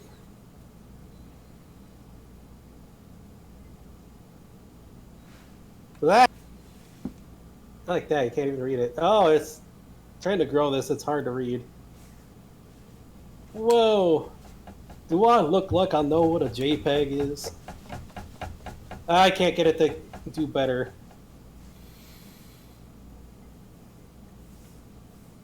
That's as good as I screen grab as I can get it because it's so small. All right, well let's wait. You can't just copy and paste the text? Not anymore because I already I just took a screenshot of it.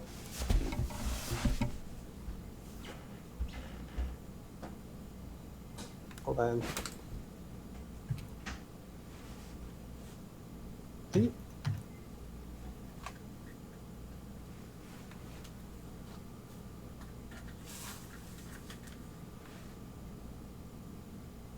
Alright, Amatsu can read the text, so it is fine.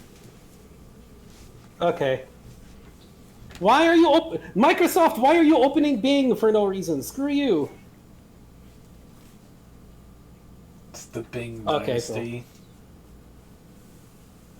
Cool. It just opened freaking Edge for no reason. Like, screw you. I don't use Edge. Alright, you can rejoin. Let me in! Thank you. I mean, if it crashes again, I might have to do this solo, but... Yeah. First ring, space dock. I'm guessing it's tied to whatever these things are. Yeah, that would be my guess. Anyway, yeah, this music is the Meteor comp from Battle Network 4.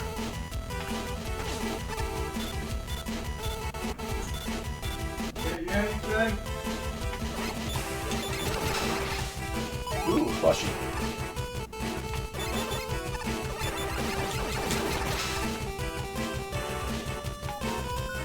Okay.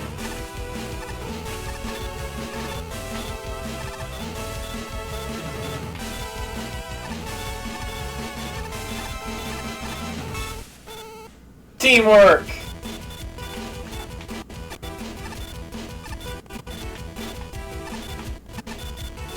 You're saying the thing we need. There we go. Alright! Well. Got it. Yay! Unintentional co-op level that breaks in co-op.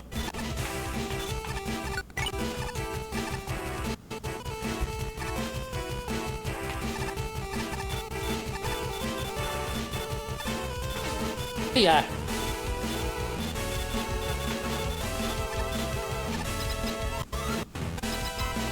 Disposal zone. Okay.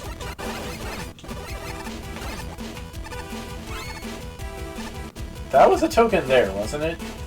To the left of us? There was is something.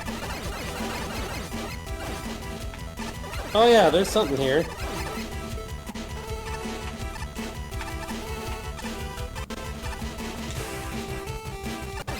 How do we get that? Reverse gravity somewhere probably. Come back.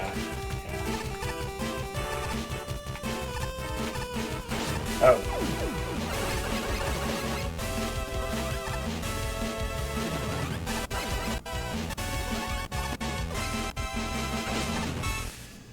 Now what?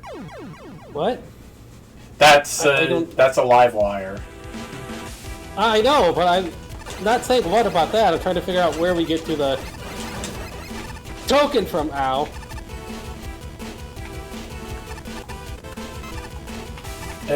Nope, slide, please. Oh, we shouldn't destroy that, probably.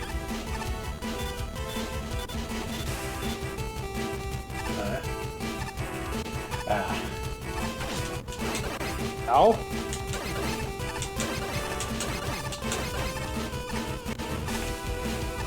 Oh. Ow.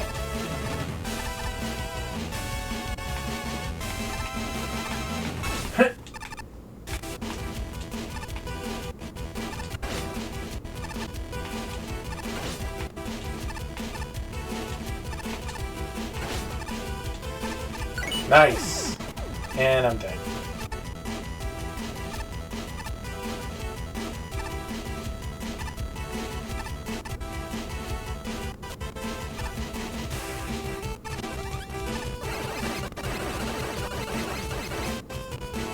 You gotta go... Oh! There's a boss door up there. Yeah, you see it.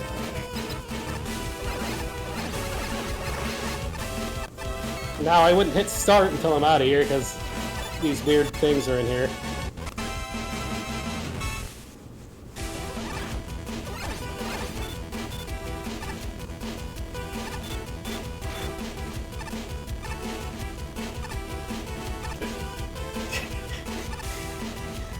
Just go right.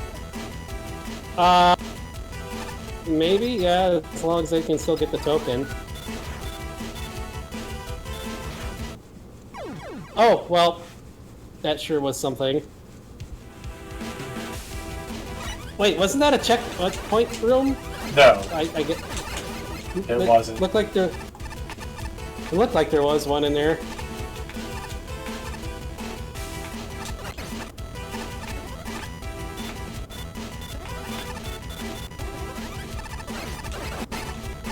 Ow.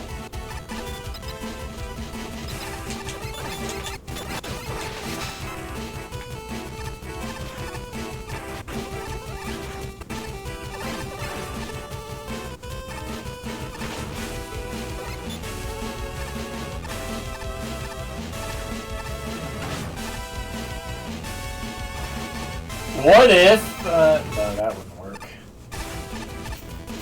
Wow. Impressive.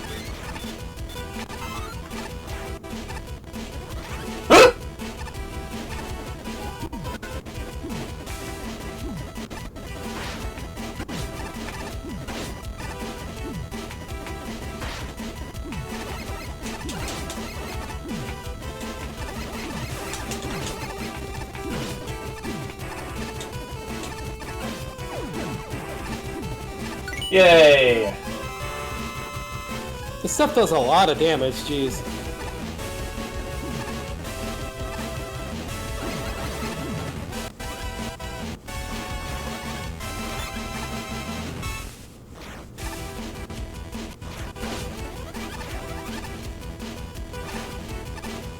To be a checkpoint. Doesn't seem to work.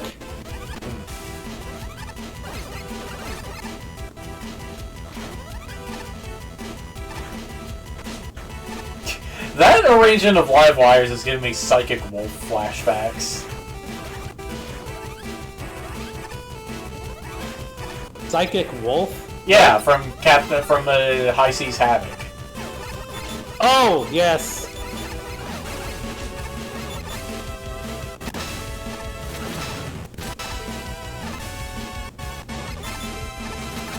Try to block that boss out of my mind sometimes. Still not as bad as Mr. Walrus.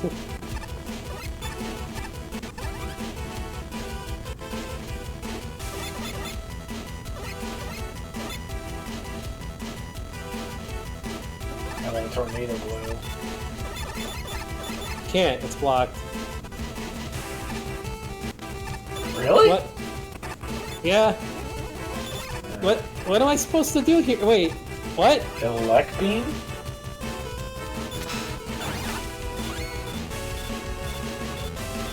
Okay, so you have to use weapons to get through this, I guess?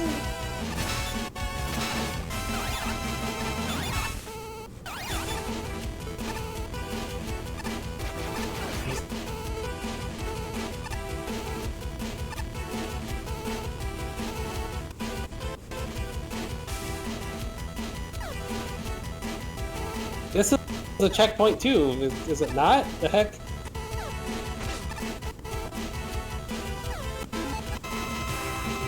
This is another, like, really difficult level, what the heck? There's a checkpoint.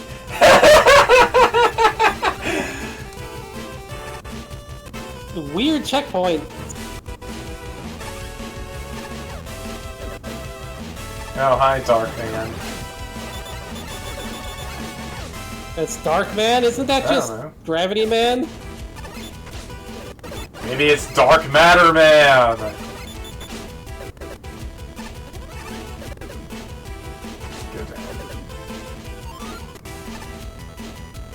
Beware, he's stronger than any robot you've ever fought. Be ready for the worst when he shines a different color. Now we must evac.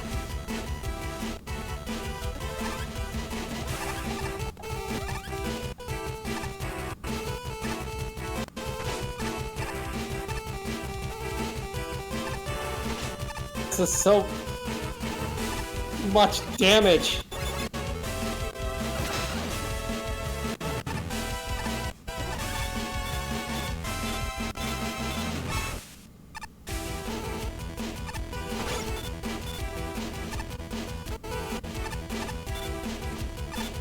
Slide, you butt crack!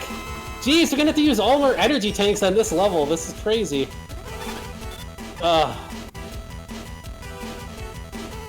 Absolutely not what I want to do, but this level is kind of annoying.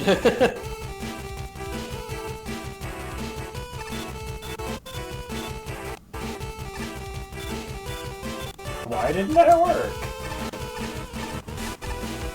It's just being stupidly picky.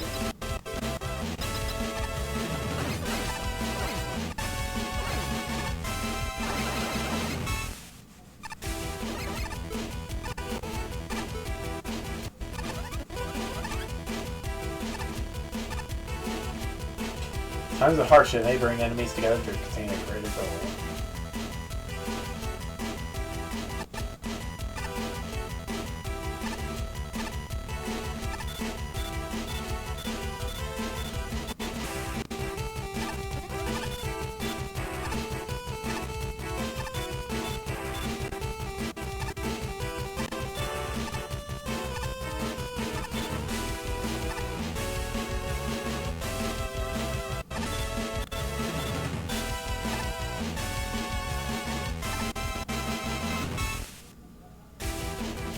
Hmm? You can ride him now. Oh, no, I'm looking at the token.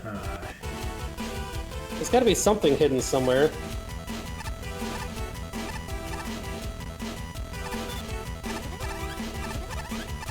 What?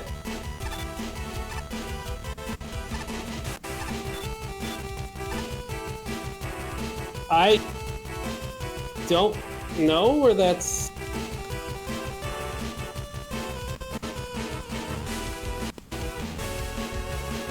I'm like gonna have to redo this whole screen just to... Where is that even at?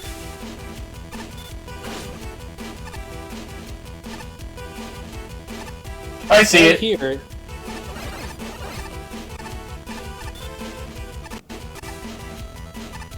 Wait, how do you...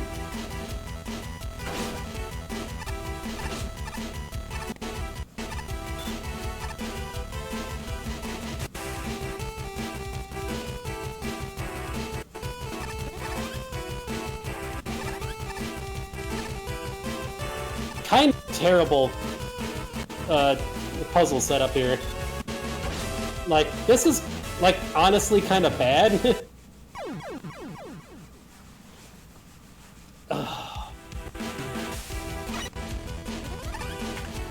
Yeah, that's just kind of bad.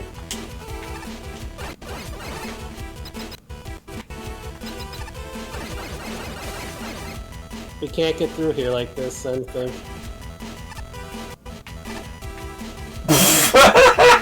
Well...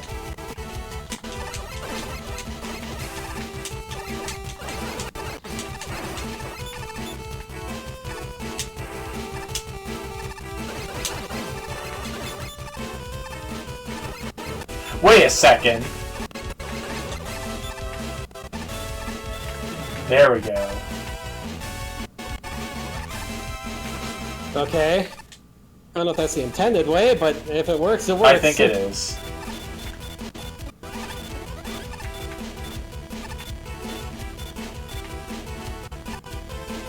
You need to come over here. He's not going to come. He's trying to follow you.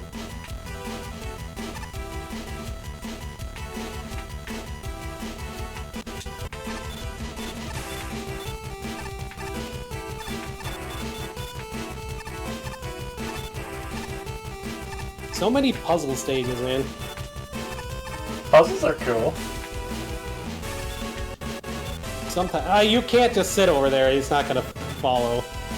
You have to be the one to get on the thing.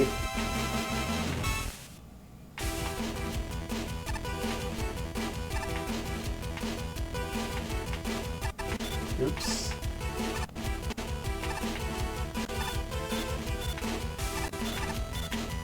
There we go.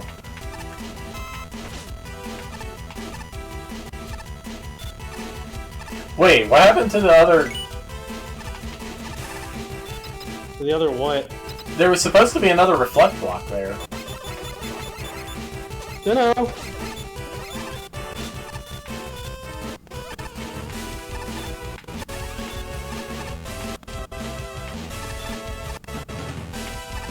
Hey.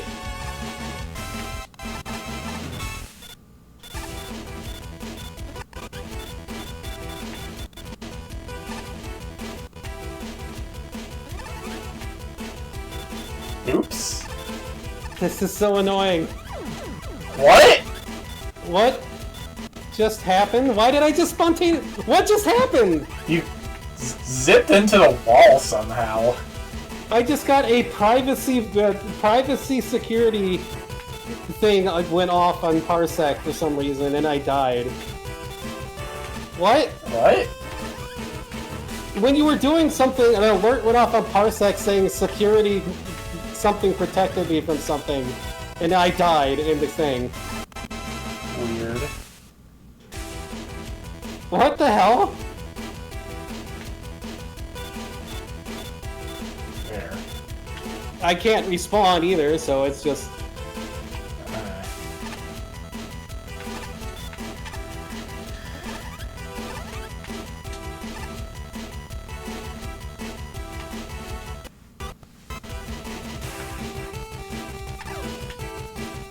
You must not let him reach the Citadel. The colony can be reconstructed, but not our work stored there.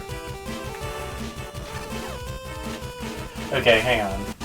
I'm gonna close Parsec and try to rejoin. Okay. Yeah, I got like this yellow alert that popped up on Parsec, and then all of a sudden I died in here. I'm guessing it might not have been from you, it might have just been Parsec derping out on the MaGMML somehow? I can't do anything. I think I have to completely... Well, we can continue from the save point at least. Ugh, this is so annoying. Parsec. I wish it wasn't local co-op only. Oh wait, I got it. Yeah, you already...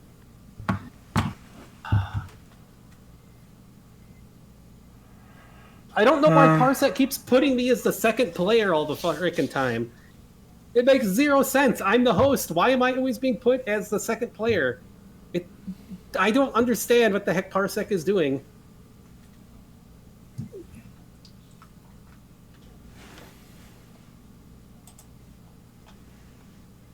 Like, I really don't know what Parsec was doing.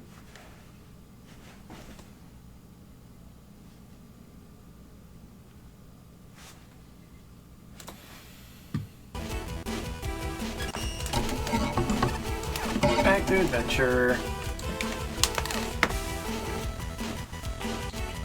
What's this say?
Okay. Oh, we're not getting that.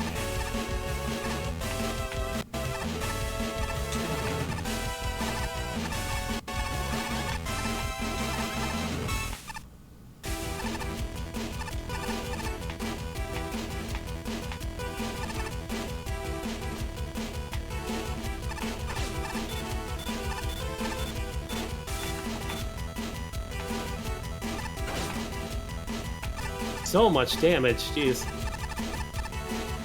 Woo! Okay.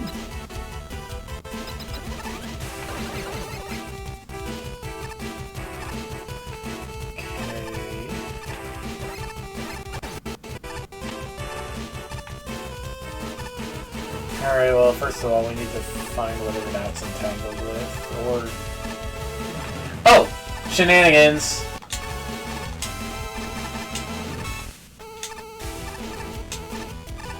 Yay! Shenanigans!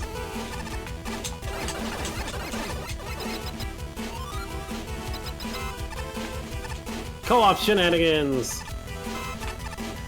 Creativity is kindred to the ability to come up with solutions to problems that seem unsolvable. A machine able to do that is more than a robot.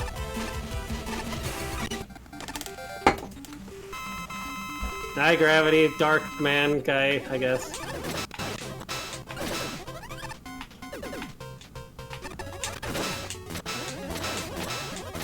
Why do you have so much health?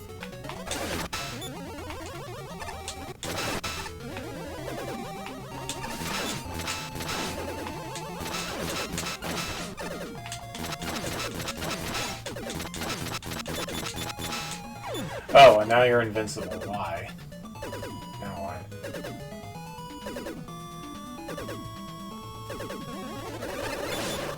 What?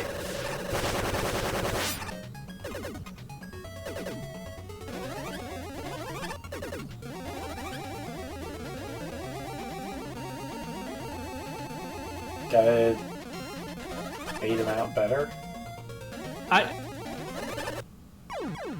With what? He just what the hell even is this? I'm not even sure about this level very much. This is just weird.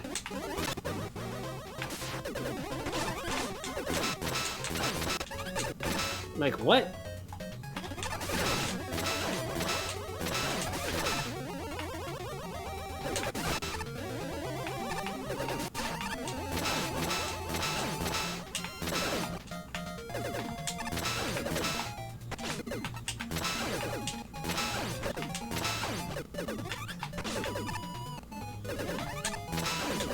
He's just stuck in a loop because he's only after me, I guess.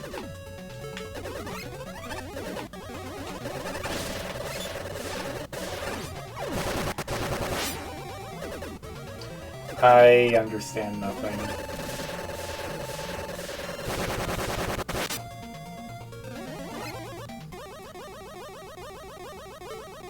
Now you have nowhere to run. Must stop you at once, before you hurt anyone else. Wait, what?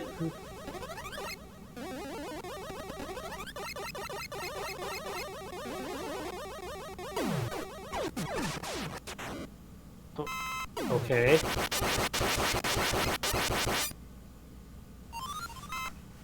Oh, okay.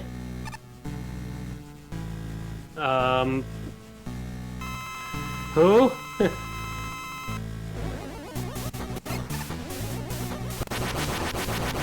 Who is this? Is this somebody from that Battle Network? No. Actually, wait, it could be Cosmo Man.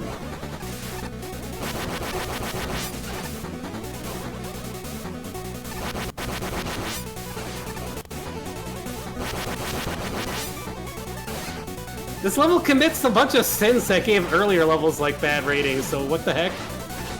Whatever. I mean, it does pull them off a little better than some of the earlier levels, but...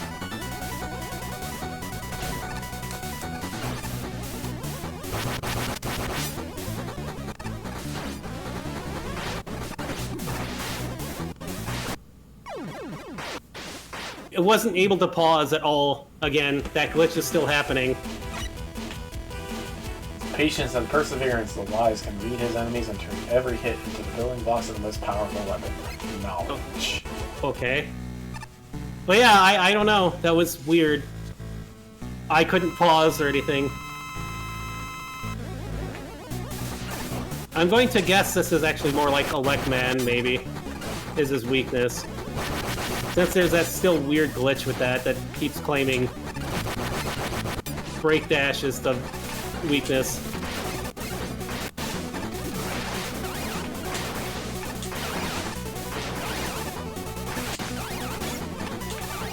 Yep, looks like it.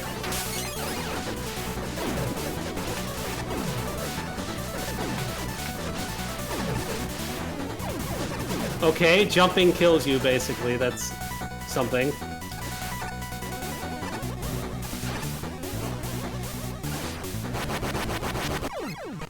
Woo! Oh, okay. That was a level. Sure, it was a level, yes. I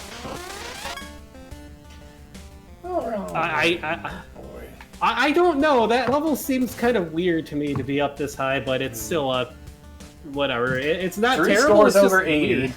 and a 60 from Shinryu. The puzzle level in Mega Man? That's a bold move. Trailblazer took a while to get used to, despite simple mechanics. However, once I figured it out, it became one of the most pleasantly cerebral experiences in the contest. The variety of its platforming gimmicks make for interesting scenarios, and the way the player weaves in and out of the space station gives it a decent sense of visual variety. The level's primary draw is its use of gravity flips and entanglement platforms. Both are fairly simple, but they get put to excellent use throughout, and have a strong sense of difficulty curve. One thing I particularly like is the ability to enter multiple rings in either gravity, and oftentimes a little ingenuity will get some nice rewards. That being said, I wish there's a visible gravity flip in the pre-boss, and it felt weird to have no telegraph after we are so ubiquitous.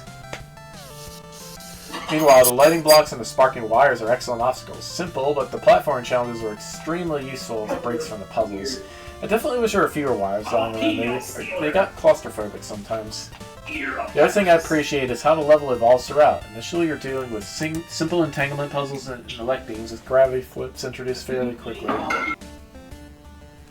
As the level advances, the puzzles grow, including introducing Tate Pakken as an enemy and an obstacle to spice things up. But what I really liked was the twist on Oshitsu, turning it from a simple enemy into a core puzzling gimmick.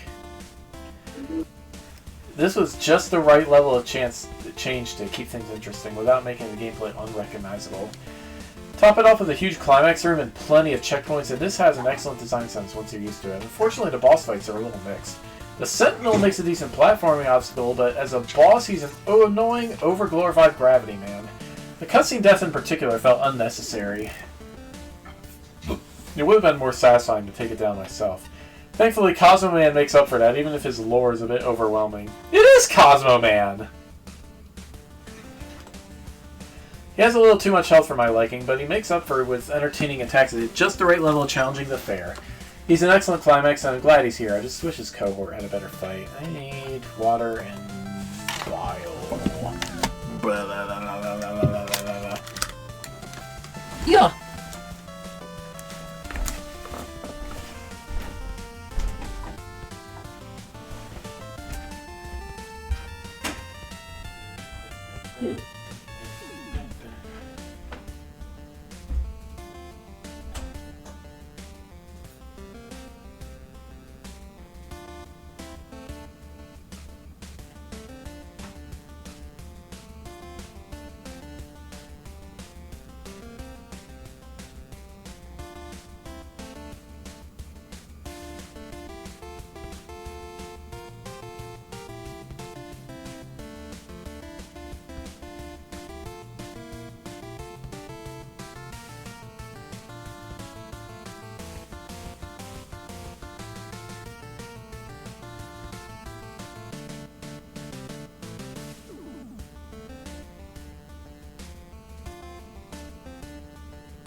Alright. Oh, he must have got up and get some water or something. How does this cord? Look at this. This is like right here, all tangled. It's just doing that while it's plugged in. What the heck is going on with these things? Sounds like Shinryu is going to agree kind of with what I felt too. It's not a bad level at all. It's just kind of like, I don't know. I think the boss moment was kind of like the weaker part of the level.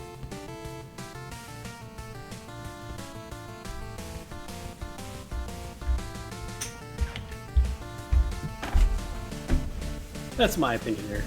Okay, where was I?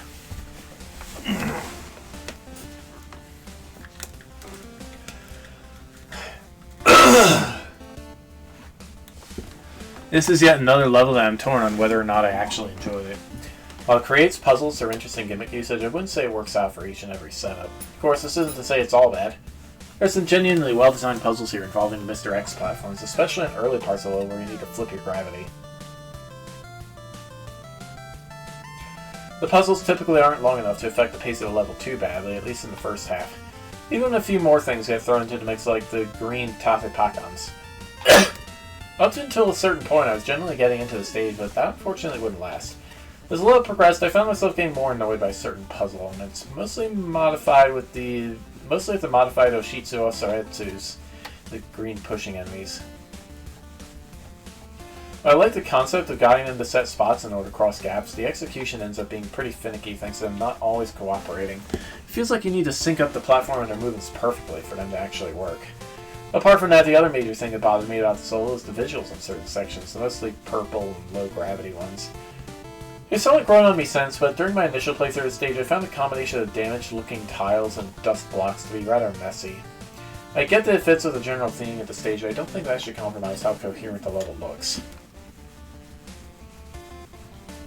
Other than that, the rest of the issues I came across are pretty minor by comparison, such as the second token being a bit of a pain to get, since you can't accurately tell where you're landing after a jump during that part, along with the pre-end boss being a bit underwhelming. Speaking of which, Trailblazer Defender essentially plays out like a more difficult version of Gravity Man's fight, where he fires off more shots and is slightly hard to hit thanks to how fast he is. Funnily enough, I actually found him right in the real end boss, so Cosmo's attacks are visually impressive. They're all relatively easy to avoid, barring his black hole move that he rarely gets to pull out if you take him down quickly. Combined with the boss himself being pretty slow, and all of this made for something of an anticlimax to a stage I already had mixed feelings on. So, overall, I guess it was alright. It's certainly an interesting level, but it's definitely not without its faults. Trail out of this world! Pretty clever use of the seesaw platforms, and I really like the puzzle implementation in those, even if it can get a bit head-scratchy at times. It's still an overall fun time. I also enjoyed a later variant of the enemies where you can stay on top of them, and they are needed to be escorted to the right place to progress at some point, too. The seesaw platforms accomplish this task pretty well, and I'd even say this entry does the best of that job compared to when other entries use this enemy escort concept. Although the split paths can be cleverly hidden sometimes they don't really lead anywhere. Or worse, they are endless pits. Paths with the electric vines, as I would call them, don't always stick out as places you can't pass through. I like the boss fights too. They may look intimidating and have more than one health bar, but their projectiles can be manipulated and give you enough reaction time to dodge them. Overall, good work to make them engaging throughout, even with the extended health pool. Fun fact, this is the last entry I played from the randomized judging playthrough order. So hearing Battle Network 4's Save Our Planet theme asking as the finale theme was incredibly fitting.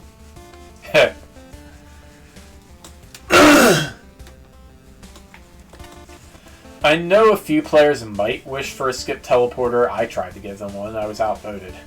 But for me, this is a blast. Long, lore-heavy levels tend to have a tendency to implode from overambition, but this one never loses sight of its core focus or the player experience. A very manageable selection of enemies and gimmicks, a consistent approach to challenge design, and regular checkpoints and power-ups make the 20 to 30 minute completion time fly by. I'm a sucker for sequencing and timing puzzles, and most of the ones here are impressively intuitive, efficient, and foolproof. I'm a fan of tricky platforming too, and gravity flips are used to great effect. Big rooms are satisfying to conquer, and small rooms are pleasingly complex without feeling unbearably overcrowded.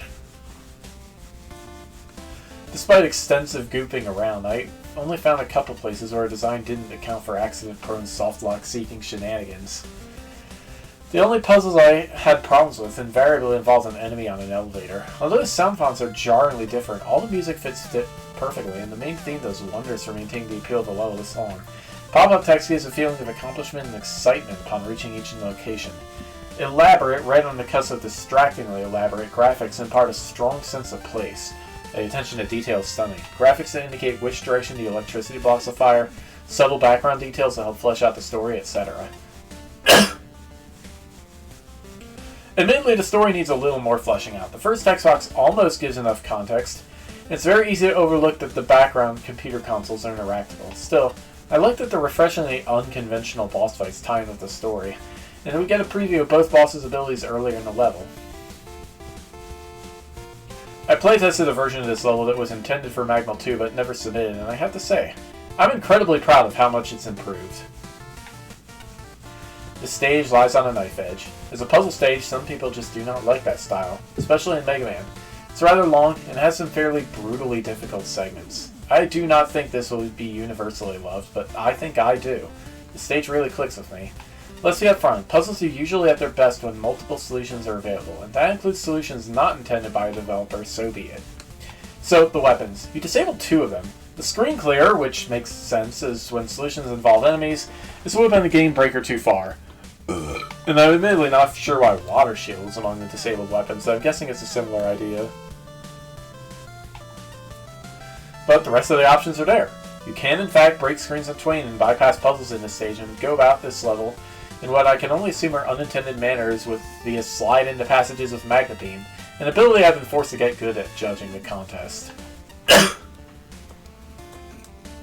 This is all positive. It shows restraint, that a player can experience the stage how they want, and that might be the biggest boon and garnering of goodwill a level like this can obtain.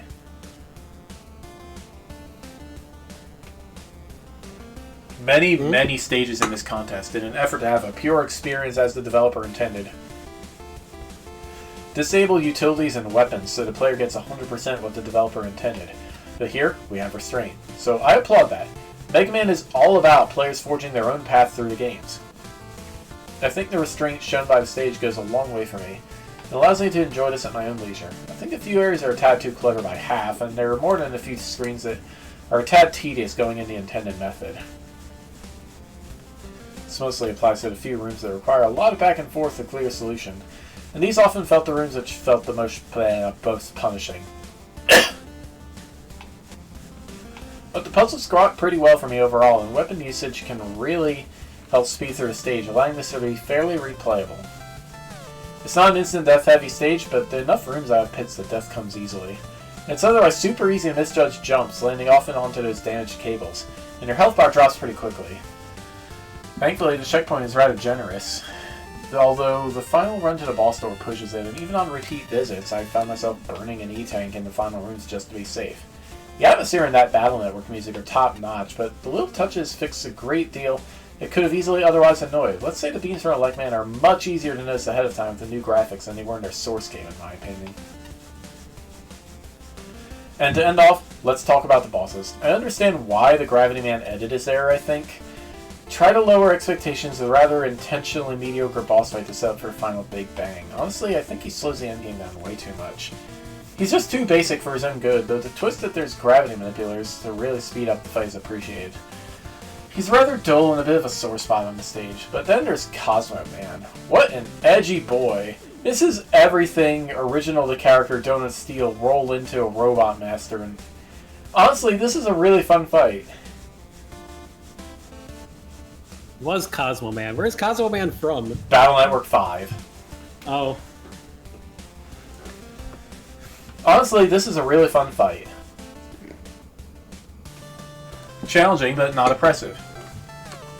Fairly randomized AI, without it all feeling like the crapshoot to whether you win or not. Figuring this guy out was a blast, and this edgelord might be one of my favorite fights in the contest. The special effects added to the fight are animated spectacularly, and while Some of the drawings of Cosmo are a bit off-model. The overall animation and posing package is top-notch. Outside the black hole attack, he's otherwise open to the Buster at all times, and the scaling damage dealt to him keeps him from outliving his welcome. This is one of the bosses I went in perfect ran Buster only, a rare thing in fan bosses. A rather grand send-off to the stage leaves a positive impression. I don't know what others will think of the stage, as I do think that this is very much a Your Miles J. Barry stage. This is honestly one of my favorites. Good job. Yeah, like, it's not a bad stage. The boss, like, the first part, the boss, I think the first Gravity Man thing was just weird because the multiplayer was breaking and making it, like, a non-fun boss. Cosmo Man was fine with the patterns. It's just some of the puzzles were a little annoying. Checkmate. Is this another puzzle level? Yeah. Well, no. Low creativity. Shinryu gave it a high score, so... Well, low creativity from these two, and low fun from Mick. Well, this is probably going to be a hard stage, because Shinryu's giving it a high score. Seems to be a theme in this tier.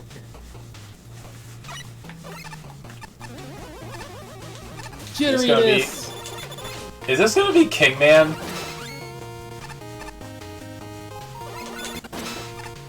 Egg. Easter egg this way! Why have you forsaken us, Wily? Okay.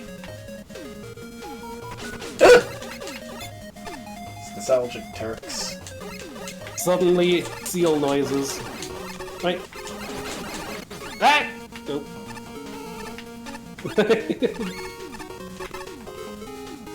My pellet! Whoa! Whoa! This... What? That freaking... No, don't kill the... No, only kill the thing on the top. There we go. Oh! Ow! Jerk. Got it. Huh, that's neat. He actually looks kind of sad and reacts to you being on top of him. That's cute. The chess theme minions I actually kind of like here. I don't know what Mr. X dude is supposed to be there, but... The bishop. Oh, I guess so, yeah. So what are the, like, turrets on the wall supposed to be?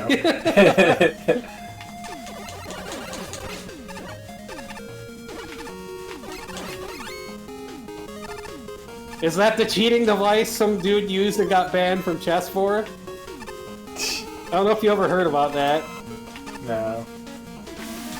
The dude programmed an actual vibrator and stuck it inside himself for somebody else to use to, like, alert him. For different ways it would vibrate would alert him to what his opponent was doing in different things so he could cheat. Using a vibrator he stuck inside. Wait, I don't get it. It's weird. It is beyond weird. Thank you, Lag. Thank you, Lag. I guess that got you too. Yes. Yes, there was literally a dude who got banned from competitive chess for using. I know there was a chess player who recently tried to poison his opponent.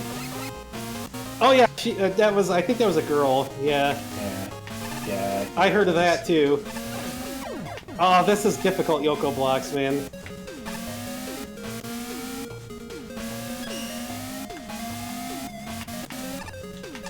Oh my god! It got you too. Magnet beam time. Yeah, this is like cruelty Yoko block segment going on here. Like, this is not a friendly Yoko block segment. Why are Yoko blocks ever friendly? They're usually friendlier than this.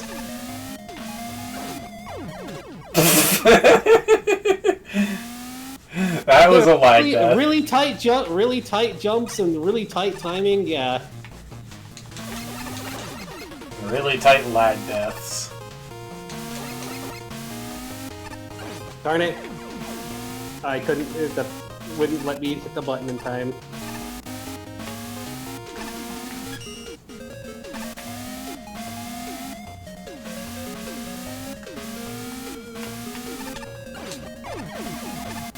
Oh, nice.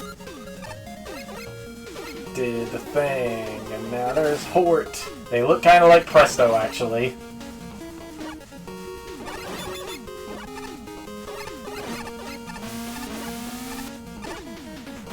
Do you know what game Presto is from, or if he's original to this series? Oh, this is going to suck. Oh, man. I can see why some of the scores were lower. I kind of figured the second Shinryu had high scores, so it was going to be a hard level. I think he might just be an OC, or she, I have no idea. Yeah! Get your thing so we can get the thing! Get the thing as you got the thing! There's weird zips on those, so I'm not going to bother with trying to do that legit. I keep seeing stuff flicker on your Twitch page that I have open, and it makes me think somebody's posting chat, but they're not.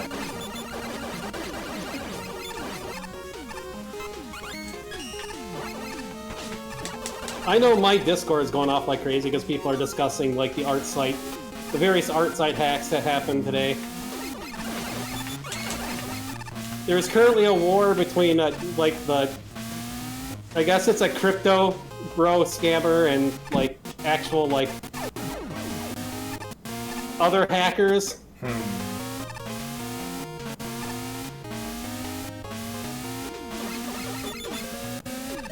Bye! Like, I guess the crypto bro hacker pissed off like the group that hacked the furry group that hacked the U.S. government, and now they were like counter hacking, and it's like a CSI episode going on. That's all I can tell. And like, because one of the art sites that was hacked was a furry site, and other art sites that aren't furry sites got hacked, so they're like, we're supporting all these sites too and teaming up to take this dude down. I mean, I'm pretty sure all art sites have furries on them. Yeah. Oh, look at that.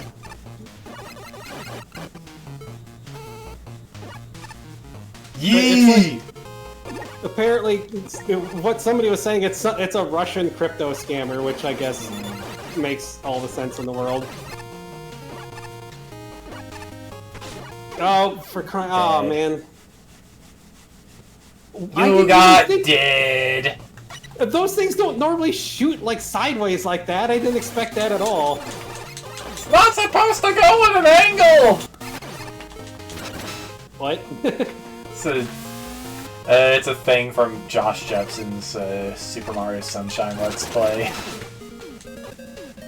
Certainly be glad that I never actually did take over one of those sites when I was almost bought it in the past and I had money, but I cannot imagine trying to deal with the drama that comes from running an art site now.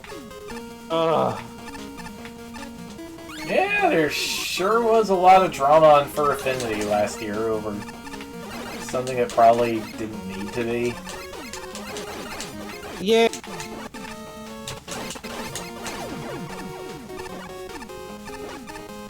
I mean, it took a while to like... It was always... That stuff was always banned, but it took a while for them to like make a big statement about it, and people got mad for no good reason. Jeez, it's a hard thing. I had mentioned that in the past. They should have mentioned that way earlier, but hey. That was when I still talked to the guy.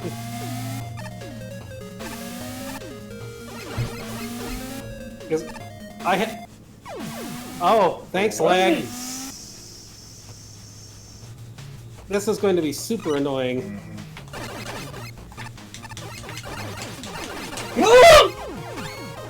I still gotta find out what happened to the guy, because, I mean... We weren't exactly close, but he was a roommate in the past, so it's kind of like... Kind of want to know what happened. We weren't... What is with the... This stage has so many...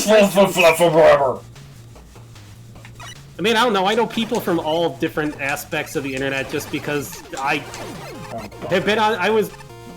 I'm like in my 40s. I was on the internet since like AOL beta times. You just know people because today people don't realize when the internet first started, it was a small place.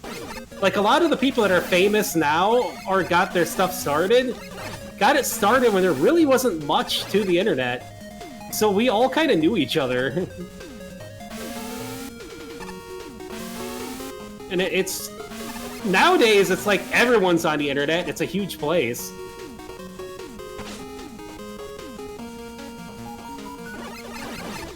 It was a different age when dancing baby was the first meme thing. Who are you? Rookman. He's fighting a cardboard cutout of himself? What? And probably losing. That's what's funny. Hi, and here he is, I guess.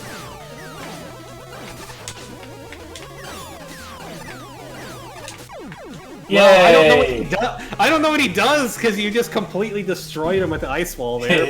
But custom borders. I am not making a custom border at this point in the game. We're almost done. Oh, right. Low score is 70, so yeah, not bad. Yeah. Ooh, chess level. Just cruel Yoko block level. Having played the game a few times myself, I was all set to really enjoy this. The aesthetic design is great, the visuals have enough variety and theming to be memorable, and the music sounds excellent, and I found myself appreciating the odd gags thrown about. The enemy selection is also fun. The pawns are one of the more unique enemies I've seen in a while. The octos get neat challenges, and I absolutely adored the bishop-themed enemies. It isn't perfect. The wall cannons have a bit of a claustrophobic introduction, and the triple rooks before the boss are disappointingly tedious. But otherwise, the enemies are solid. Unfortunately, the gimmicks are where it comes apart. They're not badly designed, the introductions are smart, and the scenarios are fair. However, conveyor belts and Yoku blocks are probably the most generic gimmicks that could have been picked, and they're pretty much all you have. It's thoroughly uninteresting.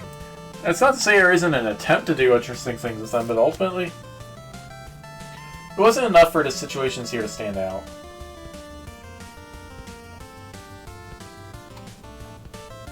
The only pieces I do remember where they got unusually frustrating, particularly the last couple of sections.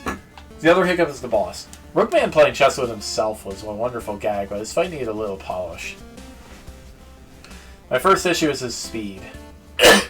I find he's just a smidge too fast to dodge sometimes, but the big problem is the Rook Buster. There's no telegraph for the safe spot, so you have to memorize them and rush them in the few seconds you have to realize he's using it. Considering the attack speed plus the lack of identifying elements for his spots, it can be a real pain to dodge. His consistency on his attacks is appreciated, but there's a reason why ZX Advent's Atlas drew her Buster path in battle. As a whole, I don't think the level is bad. The enemies are fun and the challenges are fair. However, the meh gimmicks and awkward boss fight drag things down. I was a little torn when I first played the stage. At first, I felt there were elements that made it a little bit too basic, and yet I couldn't deny that I still ended up enjoying it. Maybe I'm just a sucker for good theming, but either way, I ended up appreciating a lot of the platforming and custom asset usage here. In fact, there were really only two particular issues that got in the way of my enjoyment, which I'll go over in a bit. I think my favorite aspect has to be just how focused the stage feels as a whole. Nearly every room feels like a proper extension of the previous one, with very few acting as filler. Building upon the gimmicks and enemies to create a mostly fun, well-rounded series of platforming challenges. The whole chess theme makes it a lot more memorable as well, especially when it comes to the enemies. The visual designs on all of them are fantastic, not to mention they function just as well. I absolutely love the small detail with the pawn's movement, with how they move twice as much distance ahead the first time they attack. And I really like the inclusion of enemies you can stand on. It's not something you see too often in Mega Man levels, and it certainly helps add a small bit of variety to the platforming here. As mentioned before, however, I do have two major problems with this level. The first is the Yoku block segments. While I appreciate that you're given room to observe how most of them play out before attempting them, I still found them to be some of the lowest points of the stage. Some of the jumps involving them are a bit rough, especially the one where you also have to contend with a wall-mounted cannon, essentially making it so you have to wait for an opening in two differently timed things. The other major problem I had was with the boss. To put it simply, I just didn't enjoy Rookman's fight that much. Aside from the move where he rains rooks down on top of you, I found avoiding most of his other attacks to be somewhat of a hassle. His dash move has no startup time or telegraph animations, and the spacing on his turning rapid shots was a little awkward to get used to. Despite those issues, I really enjoyed what this level had to offer, especially when it came to the music. I actually found myself going back to the stage several times just to listen to a song. Whether it's an original piece or not, it fits the stage extremely well. Overall, I'd say you did a pretty good job with this stage. £. It is for sure a chess level, thankfully only as part of the theming. Mega Man himself is not constrained into any awkward movement rules here. The movement restrictions instead are enforced with the stage's titular chess-inspired enemies, like the pawn moving 2 spaces initially, then moving 1 space afterwards. The bishop crosses things only moving diagonally. The rook pieces as very fast shield attackers running at incredible Higgs speed are also amazingly fitting. And the green guys who go sad when you're standing on them are very cute and funny. The speed went so fast the H got before the G. I like how you established the Yoku block jump timing in the first screen or to show up. Before that was being used during actual platform challenges with real penalties at stake. Always nice to see proper gimmick introductions. Checkpoints are well placed to compensate for the instant death challenges. Even if the Yoku block challenges in the stage are always fair, it is still greatly appreciated. For the Rookman fight, I adore the fact that you're fighting him in a row of 8 blocks like a chessboard. Though that floor distinction can be quite misleading in terms of trying to avoid some of his attacks, the square wave pattern bullets in particular. Other than that, he's an all-round alright boss. It's about time somebody made a chess-themed level. Cohesive and polished aesthetics provide a great atmosphere. You get a strong sense of place and style, and the graphics stand out as highly memorable. Save for a few oversights, e.g. being able to backtrack into a ceiling, and some iffy decisions where bolts are concerned, you could convince me this is a Capcom level. I think Capcom would have a little bit of a better time with the Yoko blocks, but yeah. Thoughtfully crafted enemies are the highlight of the level, although it took me too long to realize you could stand on them. The platform enemies are neat. Both visually and behaviorally, every chess piece is readily identifiable and thoroughly charming. Pawns and kings are my favorites, and the bishops add a great layer of trickiness. Rookman's creative variations on moving in a straight line make for a tough but fair attack pattern. All its creativity and attention to detail sets high expectations for the gameplay, and I admit I'm somewhat underwhelmed. Conveyors, Yoku blocks, and falling objects are extremely common gimmicks. I won't deny they're handled competently here. I especially appreciate how difficult it is to cheese most Yoku challenges. But they trade the rich potential of this level for stuff I could get anywhere. I would have loved more strategy-oriented challenges like we start to see in the second half. The custom gimmick directly related to chess, e.g. a turn clock that alternatingly freezes Mega Man and enemies, and maybe some sort of mini-boss. It's a good level, but it's not quite the level I want it to be. Still, there's a lot I like. For instance, the admittedly cheesable Yoku token, the Yoku pawn and ladder challenge, and a little bit of subtle humor at the beginning and end. I feel the reaction to my Sheriff Man review in MaGMML3 garnered some criticism, and it's valid, but I think that's because I didn't quite explain why I felt what I did and why I got the score I did. It probably came across too harsh when, at the end of the day, the stage is fine and enjoyable.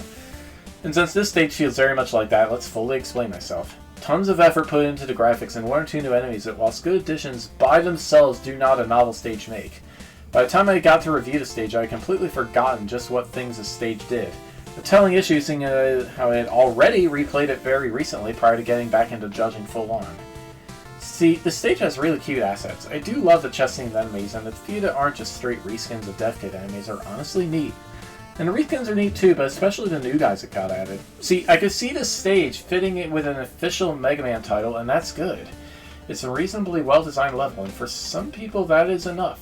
Hell, even by the context of this contest, it's ahead of the curve. But of that theoretical Mega Man game, I feel the stage would land firmly in the middle of the pack. Neither the stage everyone loves, nor the stage everyone hates, just yet another stage in the game that plays everything safe. And that's my big issue here. It's overall a solid stage, but it plays it way too safe. The 2 stage gimmicks, Yoku blocks and conveyor belts, are the very poster child of playing it safe. And at this point, seeing how both gimmicks have been in the series since Mega Man 1 and 2 respectively, they have already been explored to death in both fan games and official titles. These are stage hazards that are used alongside other hazards as garnish, not the main meal. also has what I consider a real irritant in it. It's a one-trick pony in regards to the whole Yoku block gimmick. The whole wait to jump until just before it vanishes Yoku block.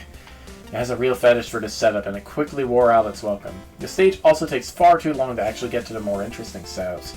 And frankly, I think the stationary chess pieces on conveyor belts inspired by Blockman segment feels like a quick afterthought tacked on rather than organically worked into the level. For what it's worth, it's still an enjoyable romp, it's cute, but honestly, submissions to games like this should go big, even if that results in failure. Rookman is much better than the stage he's in. Interesting patterns, and while yes, his Buster is just a rethemed Aquaman water spout, it all comes together as a novel, fun, and just plain good Robot Master fight. Combine that with good tells, excellent animations, we have a fun boss I'll likely come back to refight in my own time. We have a favorite, mixed gold favorite. It's Mafia Man's Gambling Palace, another casino level. There sure seem to be quite a few of them in here. Collecting chips. Bastion, been expecting you. The boss knew you were coming, so the palace is on high alert. But those Joes aren't exactly the loyal type. We have something to, let's say, bribe us with something like... Those Gypsy just walk past, so let's make it a little more cooperative. Don't try causing any trouble though, our senses will stay the art. Get caught and you'll be in a whirl of hurt. Capiche?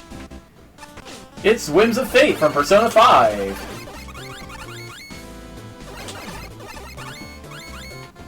Let's go up.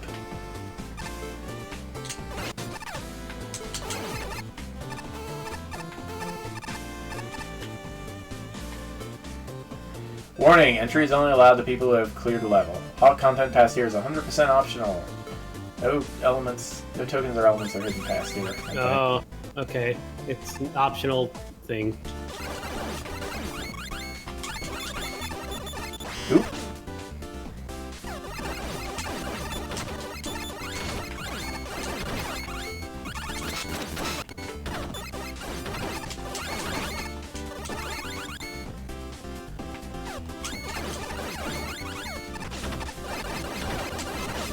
Okay. Going up. What is that? It looks like a token gate.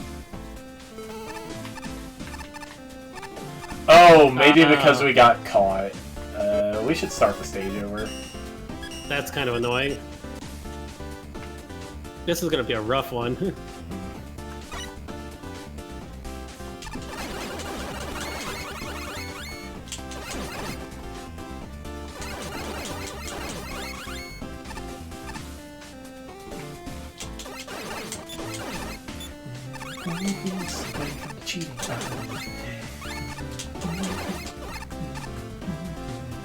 I forget how this goes.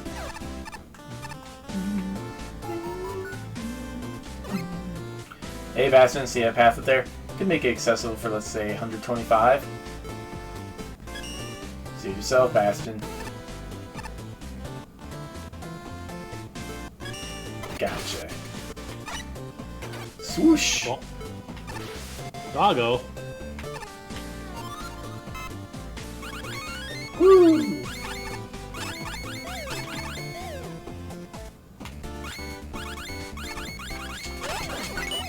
Oop. Hey there, Eddie. Scatty Eddie. Hey, Bastion, take a chance at the wheel for, let's say, 100 chips.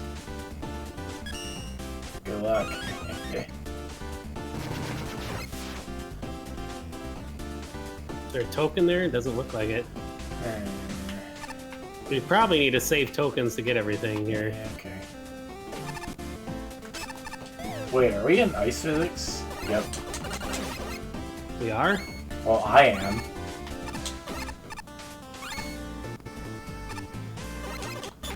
Yeah. Oh.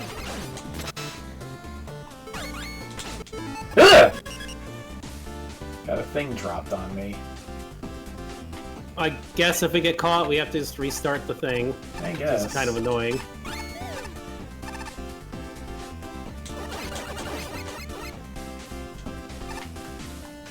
Not ice physics anymore.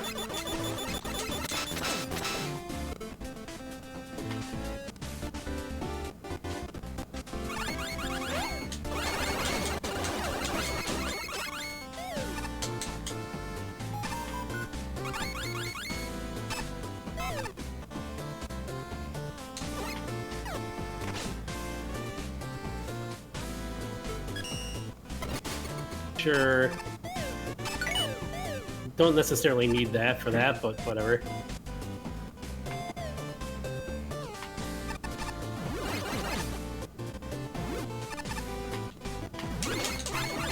Ow. Hold on, I think we... Oh, I was gonna say we might need the chip thing, but... If we can... Hold on. Okay, we got chips. Oh, they respawn. Okay.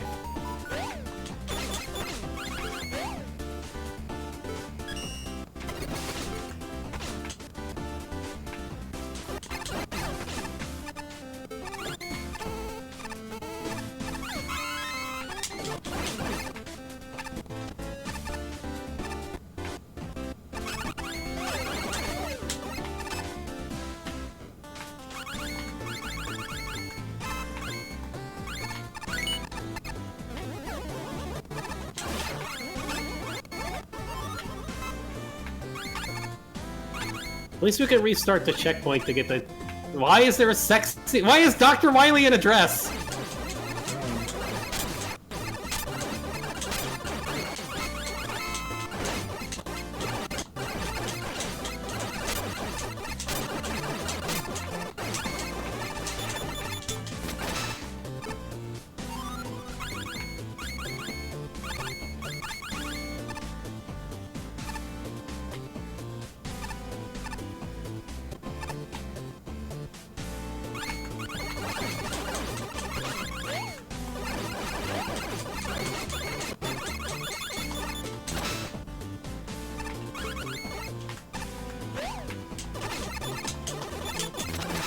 Are those things causing the ice physics?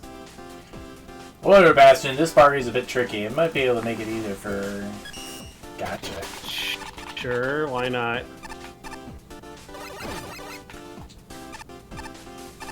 Whoa.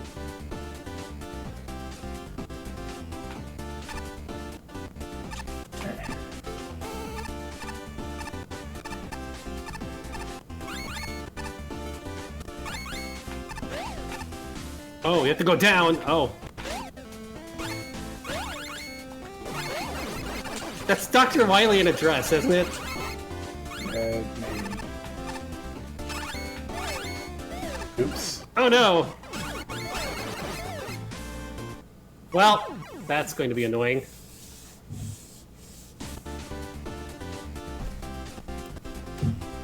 We can stockpile chips by dying, at least, I guess. Yeah.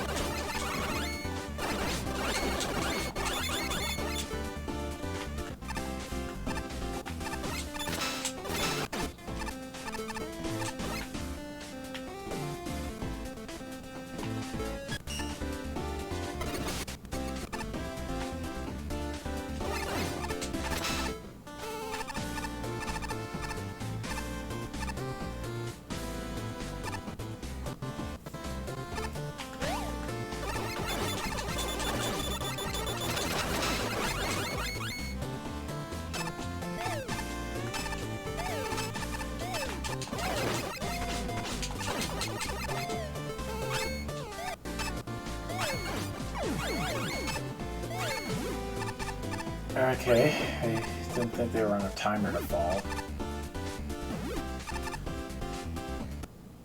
Oh, that's not a secret way down, it's just spikes. Well, that was confusing. It looks like there's two paths down, but I guess there's not.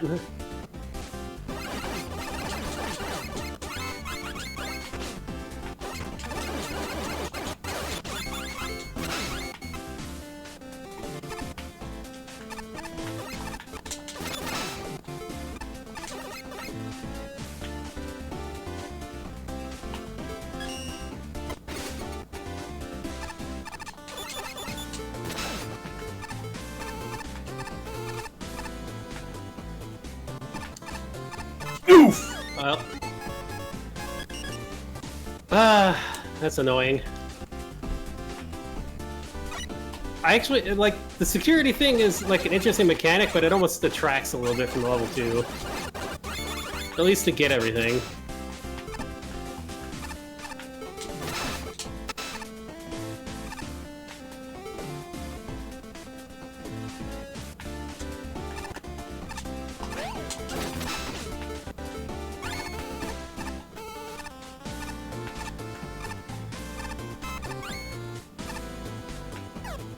Why? Oh, what is going on? I can't move.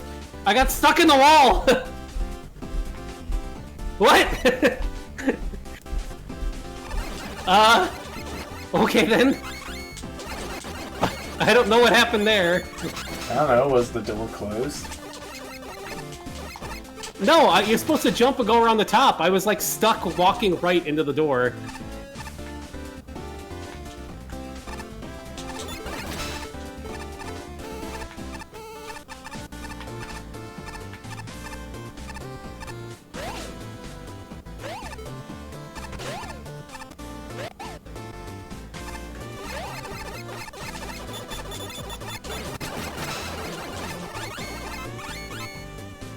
Now this segment is going to be annoying, co-op.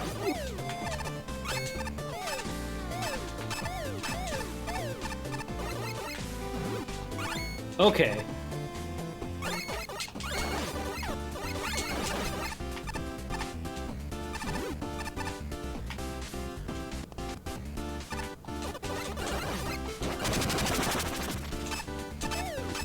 Oh no.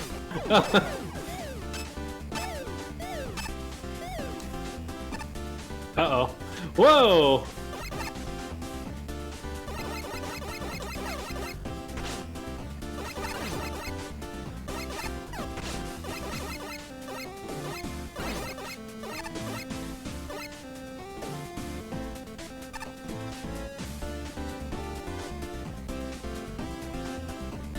Nice. Going up.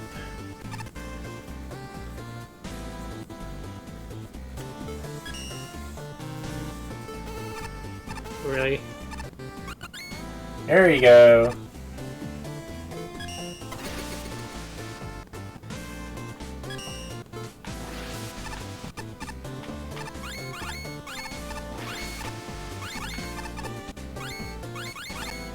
Hey.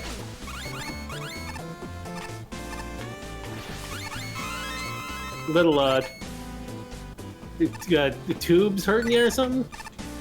Yeah, I guess. Check it out, we're maxed out on chips.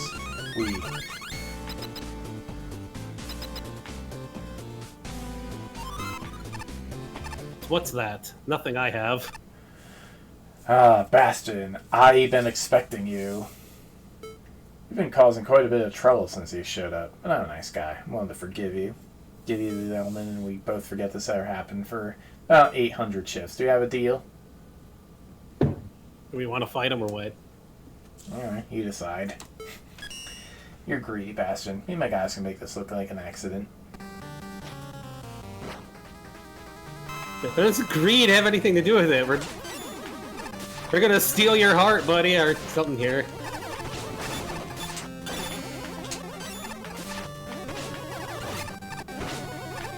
Whoa, that's a lot of damage.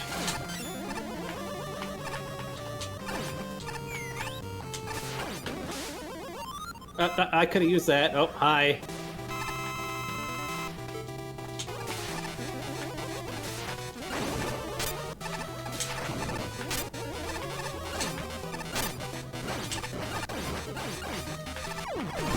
Yay!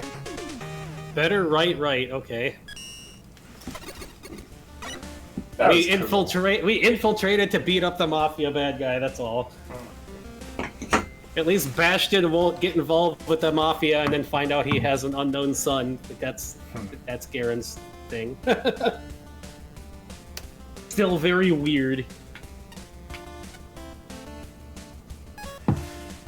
Okay, this is great. I didn't expect the level to encourage video game kleptomania quite this much, but holy cart did this ever deliver.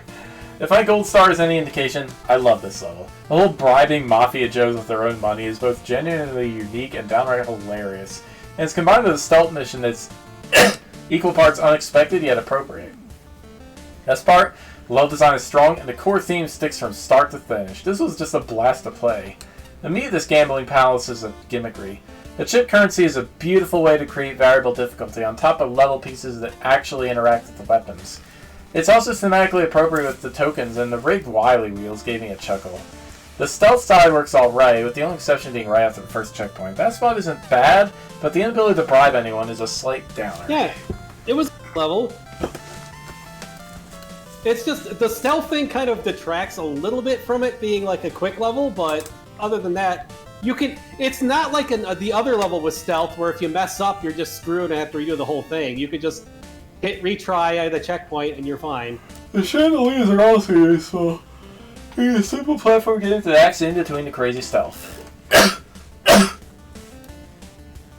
They're combined occasionally, but it's usually smaller stuff with simpler cameras, which I think works better than trying to make a massive melting pot at the end.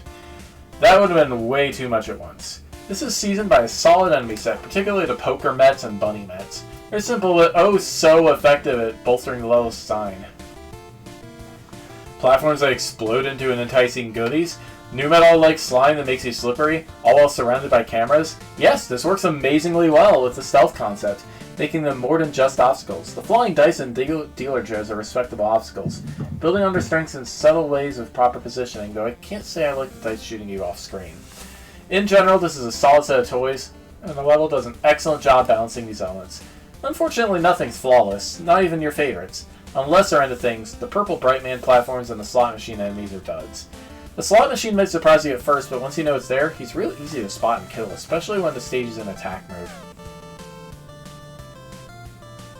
And the Brightman platforms seem to be glitched. I have no idea how their bounce is supposed to work, and even then it's largely a non-factor compared to everything else, except for when it kills you for no reason. But the big thing? Screwing up the stealth mission is both glitchy, I've seen fleas in the ceiling more than once, and unbalanced. There's a lot of sections that swarm you with reckless abandon. It can be too much to work with. In particular, the invincible bouncers can be overwhelming. I'm aware that you can freeze them with ice wall, but that's really not obvious. And the only other solution is hoping for a bailout, Joe. Considering this locks you out of 3/4 of the tokens, I'd rather die, thus resetting the stealth and get even more chips out of respawning. This place might have benefited from its Shovel Knight death system, as I find it far too tempting to treat getting caught like a restart. Despite that, I still adore the level. Its variable difficulty is excellent, it uses the majority of assets well, and the bosses end things on a high note. The slot machine is a fun mini-boss, and knockback when it's hit is a great way to keep the fight from getting stale, and I got a kick out of the rare jackpot. Mafia Man himself is just great. The first phase is an excellent teaching moment for his goon's behavior, and the second phase is a beautiful culmination of the level. I appreciate the audacity in his bribery. The fact you can actually just hand over 800 chips and skip the entire boss fight is the most amazing thing, and I love it. And there is a cost to doing this, wink emoji. Sadly, his second phase has too much going on visually. If you don't take on the bribe version, it can be pretty hard to parse with everything on the screen.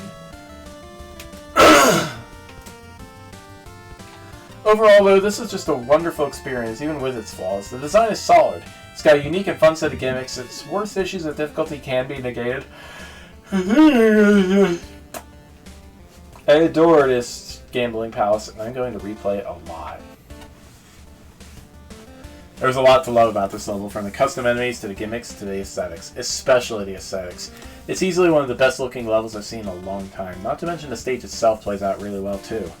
Although I will say, for as nice as things look in this level, they might be a bit too detailed. Admittedly, I suffered from a bit of visual overload the first time I played the stage, and I couldn't really identify where the tiny chips were sometimes. Subsequent playthroughs and taking time to observe the stage a bit more closely have since cleared that up, but it's still something I felt was worth mentioning. A lot of fun with this level and its gimmicks. The option to pay off NPCs and even the main boss is really unique. When coupled with the whole sensor and alert system, it gives the stage a good amount of replayability. It's worth noting that dying seems to reset any deals that you made with Joes. While this isn't necessarily a good thing, it ends up not mattering much thanks to the level being pretty damn generous on handing out chips. I have to actively go out of my way to waste them on the roulette minigame for me to be short on any of the bribes, but even then, I still managed to find a way to skip the last one via climbing a room with magnet beam. Other than that, I'd say the only thing I really don't care for in this stage is the arcing platforms. Mainly it's because the larger ones bounce you up slightly when they reach the end of their path, which only serves to make jumps a bit more finicky. And sometimes they don't even bounce you at all. Otherwise, this stage is incredibly well put together with a highly entertaining fight at the end. Mafia Man himself relying on his henchmen for most of the work is great detail here, even more so in the second phase, which you can even nerf with a final bribe. This is just one of the few stages I can see myself going back to and playing over and over again, just because of how much the core gimmick affects things. Overall, amazing work. Shady Sparkling Grounds! Coincidentally, there were a few casino themed levels submitted for the contest. While this is not my favorite of the casino stages, I still appreciate the clear love and effort put into it. The currency system is neat. I like the application of the bribery system used along with it, where it's really only necessary if you want some parts of the level to be made easier. One exception is where the tokens are involved, but they are optional collectibles.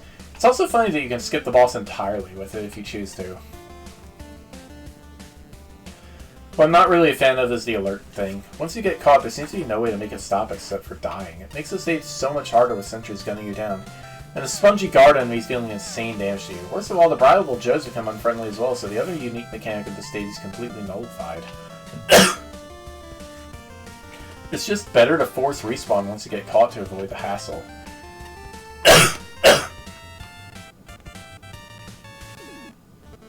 Other than that, the theming is aesthetically pleasing. The stage is colorful and flashy, but still retains enough shadiness to it. The Wily statues are quite hilarious. And the bunny mets are absolutely adorable. The only gripe I have is that sometimes the graphics can be misinterpreted. Like with the roulette wheel being in the foreground, they can be mistaken for an opening on the ground. The highlight of the stage for me is the fight with Mafia Man. I quite like his design in his fights. They are a bit slow-paced, which is a nice contrast to how most Robot Master fights in contests tend to go. I also really appreciate the telegraph speech of the attacks.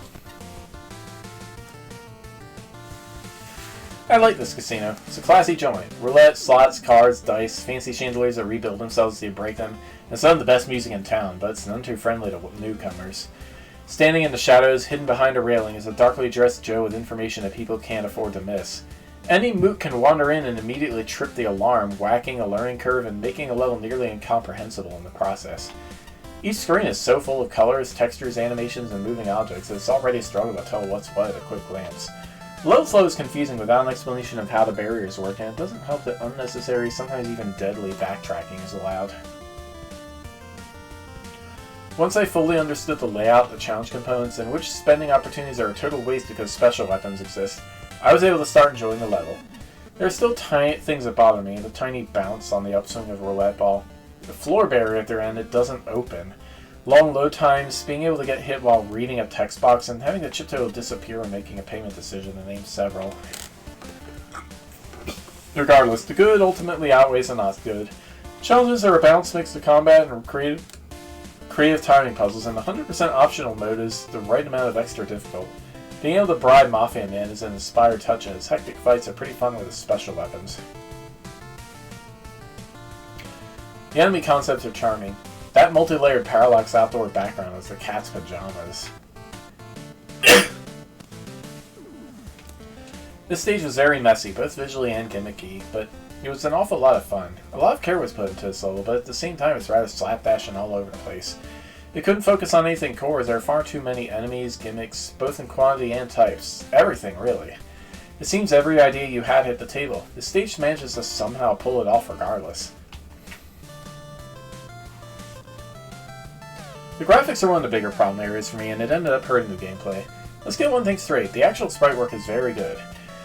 Enemies are well animated and the line work is top notch. There's lots of little minor details such as expressions and graphical flares, but also ends up a real mess. It's often hard to tell what you're looking at, which leads to a fair bit of confusion on just what you're supposed to be standing on and where. And the level is so colorful that enemies and important assets start to blend in with everything. It also results in several cheap hits and even an occasional death, which is further exasperated when the alarms get set off. Things such as the falling lights continue to have a nice casual ramp up in difficulty. Outside the aesthetic problems, I think the level's alarm system is super creative and well introduced. But the best part of the stage is the poker chip mechanic. It offers some very unique and creative setups and is a novel way of implementing side paths. Several stages in the contest feel let down by multiple routes, but this works for me. And I also love the fact that, yes, this even applies to the boss. Bribing the boss to ensure an easy victory? Okay, that was good. I laughed hard when it actually worked. Speaking of Mafia Man, when I did get around to fighting him, he was pretty damn good. Many bosses fall to the trap of not justifying their large health bars, but Mafia Man's phases felt relevant. The checkpoint is appreciated and shows good consideration for players who aren't too great at boss battles. Hell, he might be one of my top bosses of the contest. Overall, if this was less of a mess, we have a contender for one making an absolutely incredible Mega Man level. It's not far off to nailing everything, and ultimately landing is one of my favorites, but just a few things let down. Still, let's say it's pretty damn good in spite of its issues. We got another bot. That looks like a hijacked account. Yeah, hijacked account. I can't exit.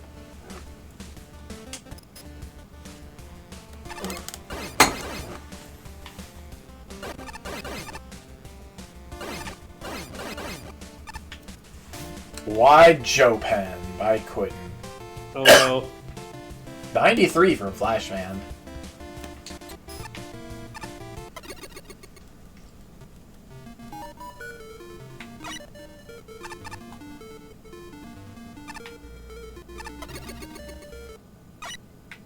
Mr. Q. Note from site director. The organizers labeled Project America as a failure and are shutting it down. Due to this, the site is to be immediately abandoned. Please be considerate and do not steal any valuables and instead return them to their rightful owners. Yours truly, Mr. Q. Yay! That was token 3? Alright. E-tank up there. Uh-oh. There's no magnet beam.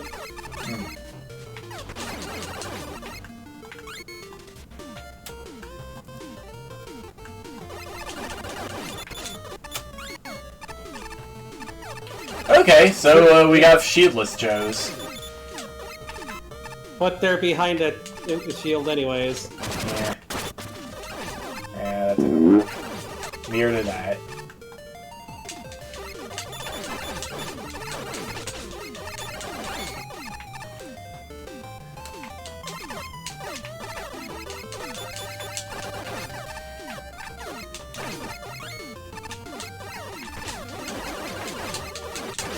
They certainly deal a ton of damage. Yikes. They're glass cannon Joes. Not really, they take a while to die, too. Yeah, but I mean, you don't have to use Light Trident on him.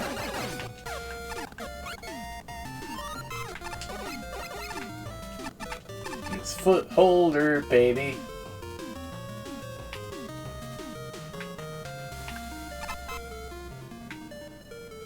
Susie's just gonna lay down in there.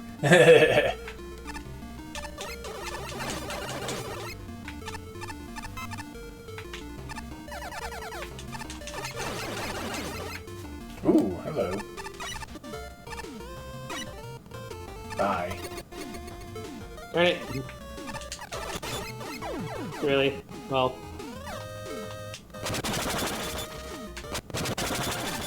There we go. Remember to tornado your Joes.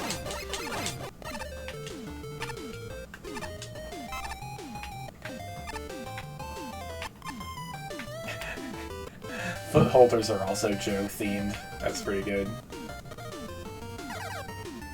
Ugh. Ooh, this looks like it's gonna be a pain in the butt. Whoops. Ah!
Oh no, he made a drop noise.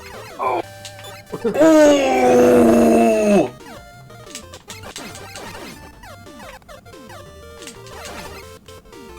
No!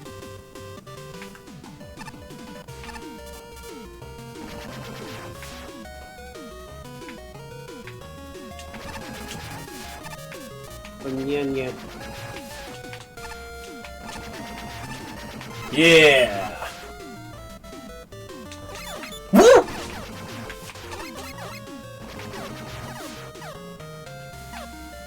I still love and also feel bad for the origin of the Banyanya meme. Because it was created by an awkward moment, but it's still kind of funny.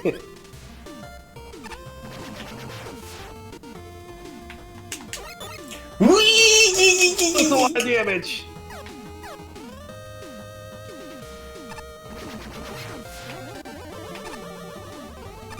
Ow.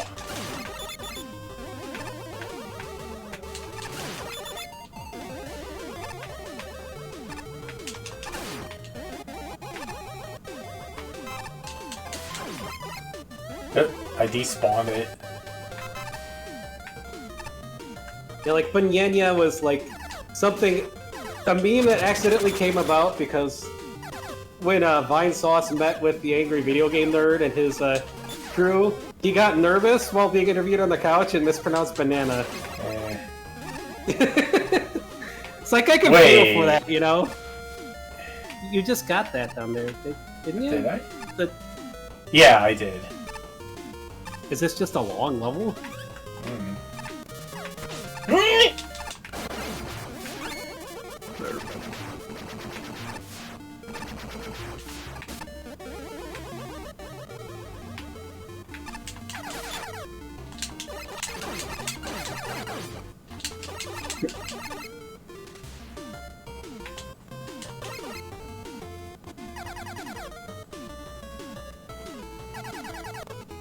I still kind of want to play that Unmetal game at some point. It looks...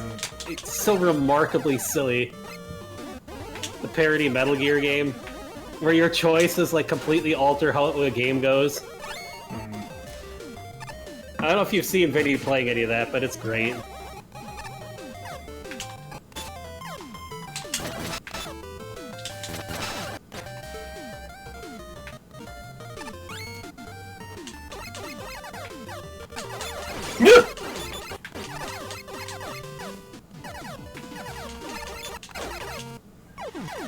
Okay, I have no time with lag to react to that jump shot.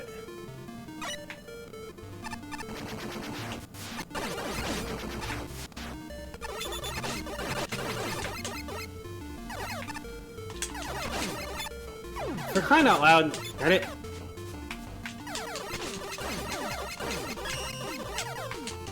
Jumpin' Joe Flash here.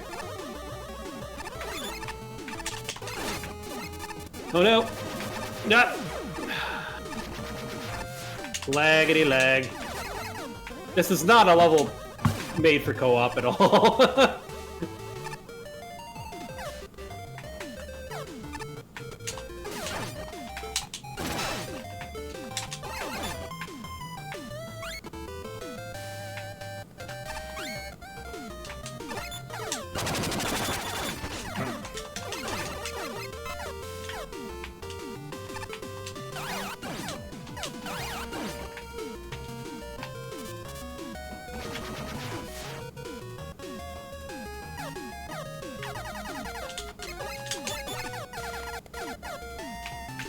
Jeez, how long is this level?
At least we're right here, even though this is gonna be Wait a crazy second.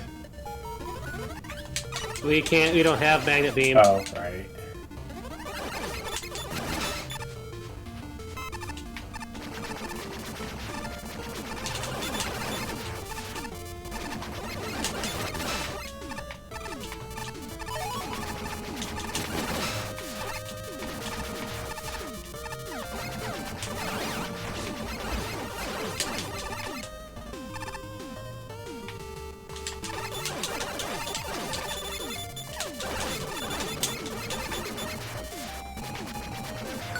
Yeah! We both made it.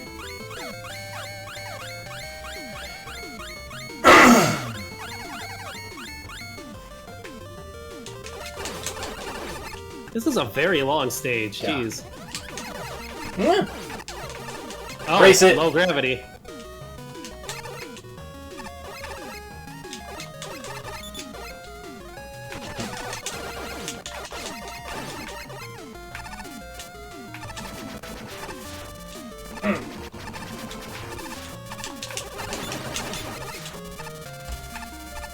Yay! Ow! Well, Oh no! Go, go, go! Okay, well, we won the race! Oh man.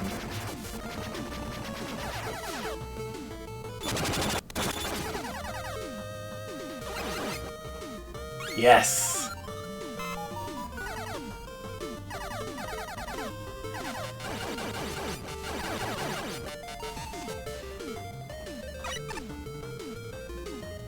Boing.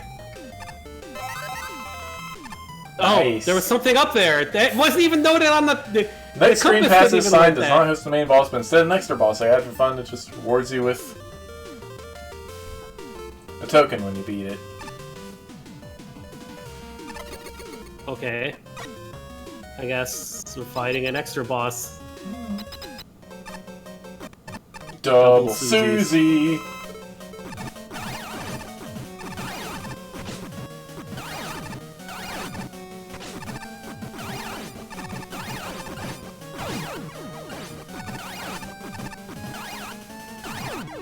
Yay. Okay. You win. Wait, why am I back? Oh well. They have full health too. Wacky solutions to annoying bugs, huh?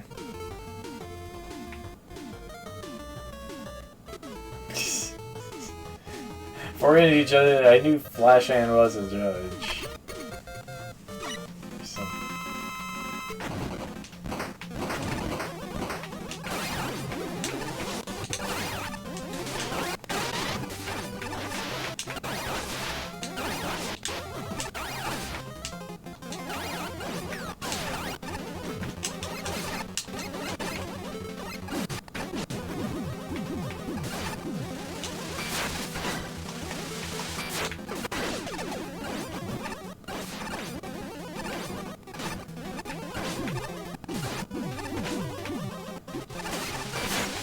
This is a very annoying boss to try to avoid. Yeah. Ow. Now what? I can't pause. It's still broken.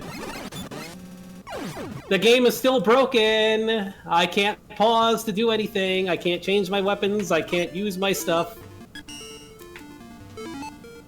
It keeps breaking with the co-op at that. That is very annoying.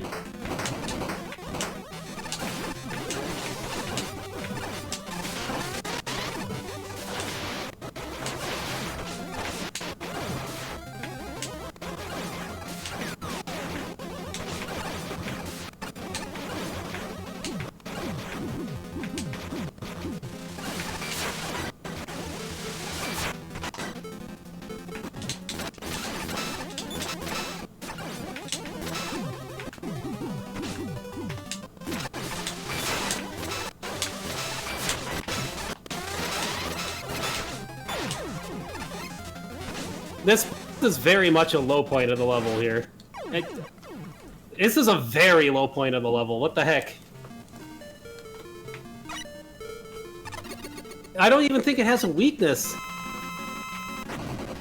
And it's just annoying.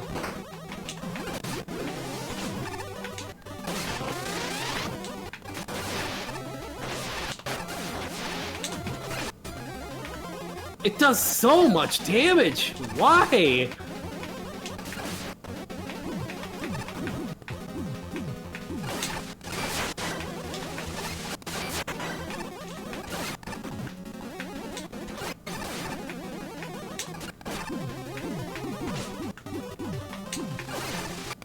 There's a safe spot where I was standing, apparently.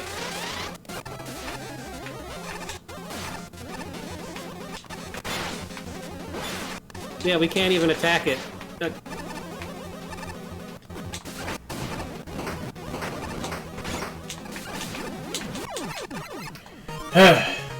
That was an extremely annoying boss. What the heck? No weakness? Like, a huge invulnerability moment? Wizard Man! Sheesh. Another level dedicated to Sniper Joes. Not the most original concept. Fortunately, the surprisingly truthful name is a breath of fresh air, making a concept I generally enjoyed. I especially like that all the Joes are visually distinct. Makes it quick to see who's who, and the other Joe reskins show dedication to the theme. Furthermore, every level piece is introduced well, and there's some excellent setups in here. Personal highlights go to Joes on count bombs, the number of the footholder rooms, and the third token. In general, this is a fun to play, which is vital for a level, but while introductions are solid, the difficulty is kind of skewed. The third footholder in the level is a bit of a difficulty spike as is, but my biggest issue is that everything does too much damage. Regular old green Joe shouldn't be doing 5 points every time he shoots you. That's 6 hits to kill, and most of the enemies here do that kind of damage, so it's real easy to underestimate and die. Beyond that, waiting around for footholders is generally tedious, particularly in the last room. And the number of times I was able to sneak buster shots through the reflect box is a little jarring. Bypassing them with weapons is one thing, that's what weapons are for, but when the general buster is breaking things, kind of defeats the point. Also, the reflect box should not have been blue in a level that's dominantly blues and greens. Suffice it to say that hurts reability.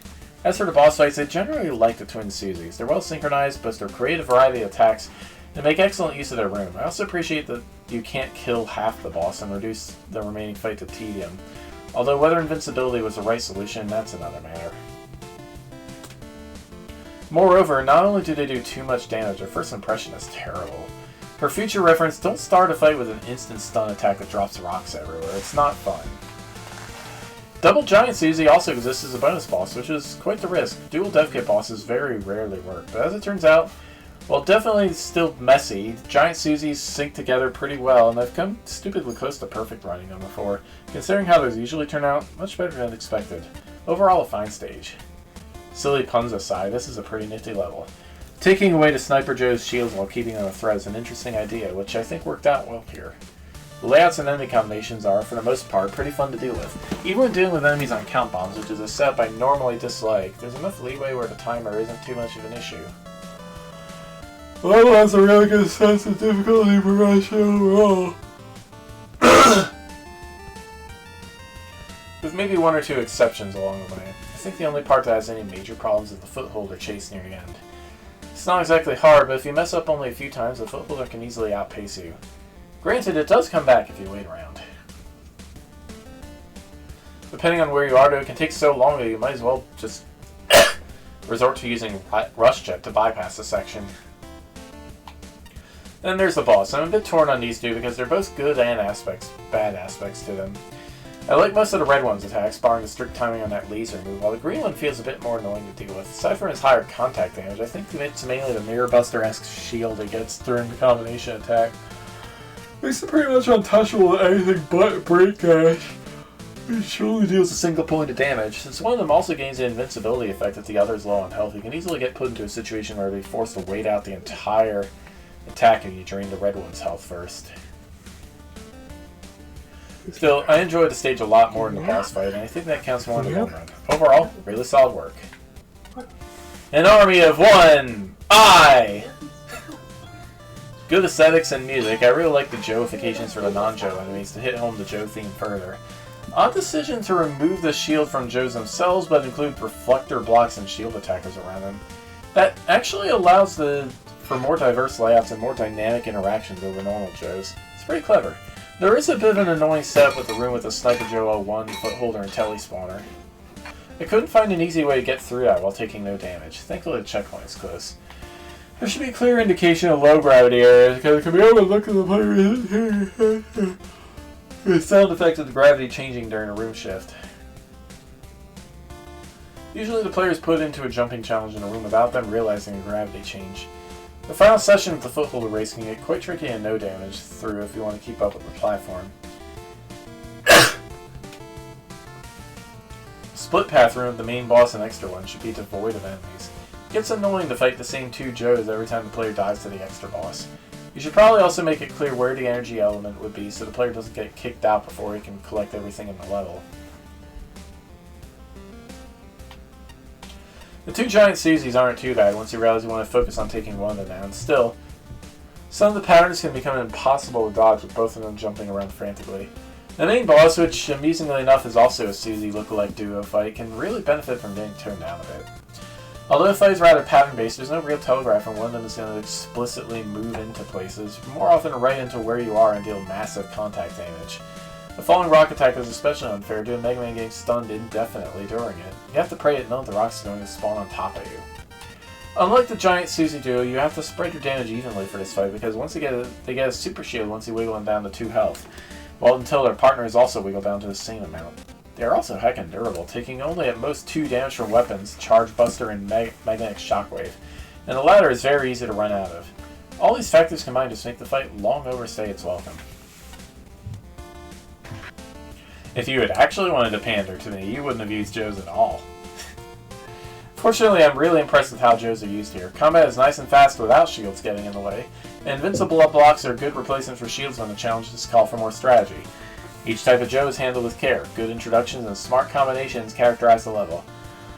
Get extra attention of the Joes without drawing focus away from them. I could do without the text boxes breaking the fourth wall. Project America is a particularly odd digression from the theme unless they're G.I. Joes. But otherwise, the atmosphere is top-notch. Beautifully eye-catching locations, pleasantly redesigned Joes, and simultaneously soothing and exciting music give the level a superbly unique feel.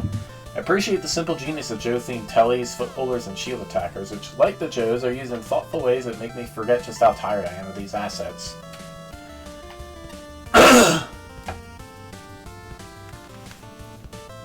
The boss is especially clever, both functionally and aesthetically, and a satisfying conclusion to the level. My only problem is that the optional boss fight beforehand steals its thunder. My initial reaction to the real boss was, oh, this is what that last battle should have been. Other complaints are minor and few. The little propeller platforms kind of bug me. The first screen of the bottomless pit is a scotch more complicated than necessary.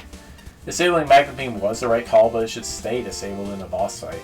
Everything else is a treat, from the excellently crafted Count Bomb token areas, the second one is awesome, to a perfectly paced final stretch.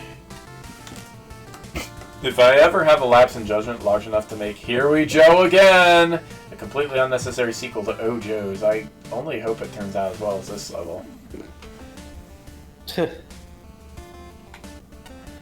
What a surprise! A fun Sniper Joe level. This level has a lot going for it. Very creative setups with generic gimmicks and enemies, and very much has its own identity behind it. You get the general idea behind the level quickly, and it pulls out several great tricks that keep you on your toes. I thought there were a few rough edges that need to be pointed out, though. The portion where you're chasing after a footholder, if you fall behind, you're either waiting for a long time for it to reset, or using weapons, which is a bit irritating. I wasn't a fan of the optional one, as it seemed a bit lazy and ill thought out. As for the main one, a fair bit of this boss is good, but 1 or 2 attacks have 0 tell to them, and those attacks are the ones that do the most damage. The Anchor Shield attack having no tell is a particularly low point in this boss battle. It's so fast. And yes, I'm aware, don't shoot it during this portion, but it also has the ability to shoot a super fast projectile its own way without warning, so what the hell? I also didn't appreciate how if you lower one of the pair's HP, it turns invincible. This was a design blunder in my eyes. It doesn't reward the player for playing well and just serves as artificial difficulty. Had these two things not been, well, things, I'd love this boss, but as it stands, I don't. Bosses aside, the level itself is great. I did really enjoy this one. Good job. Nope, 11th place. Access Corridor Alpha 98. 98. Joe. This is going to be a puzzle level again, isn't it? Oh, man.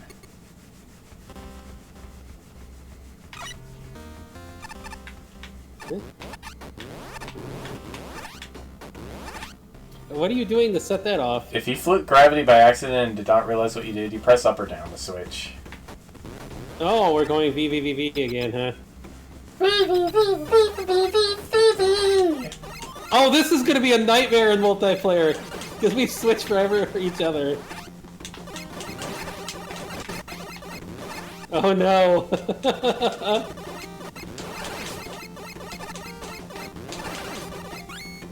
Oh shoot, what's the name of this game? I recognize the... Oh, I don't remember it. Oh, it's an NES game and you have to go and like destroy the core of like a planet or a base and then you have to escape in time at the end. I don't remember the name of it. What? That sounds like Metroid. Not Metroid, no. Ah! It's following you instead of me. Good night. Ow. Ow.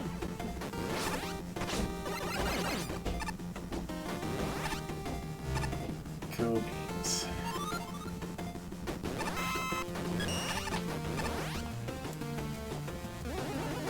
Shoot, I don't remember it. I have the game.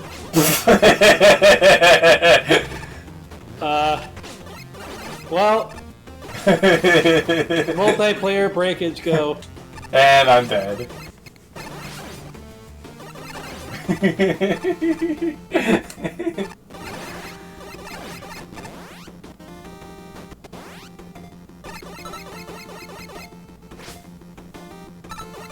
Wait, no, this is a metal.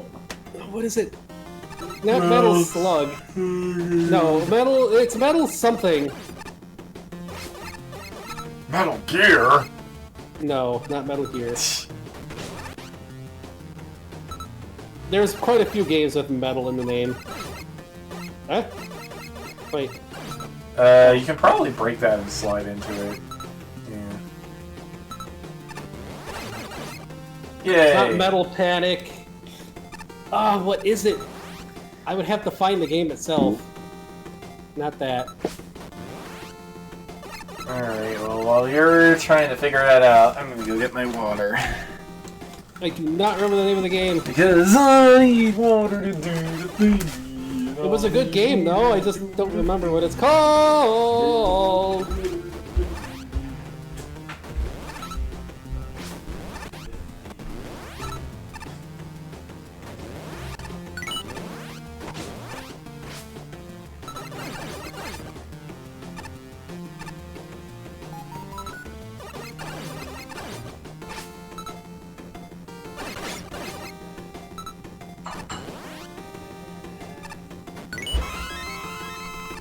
That's the main character from the game. Surprised mech suit noises. It is indeed the game I was thinking of, because there's the main character you play as in the game, right here. Scotty! Hi. Yep, this is the main character you play as in the game I was thinking of. It is exactly what I was thinking of. I just don't remember what it's called. Yeah, one of the judges might know. Probably. Probably A-Spark, if anybody. Metal Storm. Metal Storm, yes. Yes, Metal Storm, yes, that's it. Oh no, I even remember this boss from it. Oh no. 4 health bars, oh boy.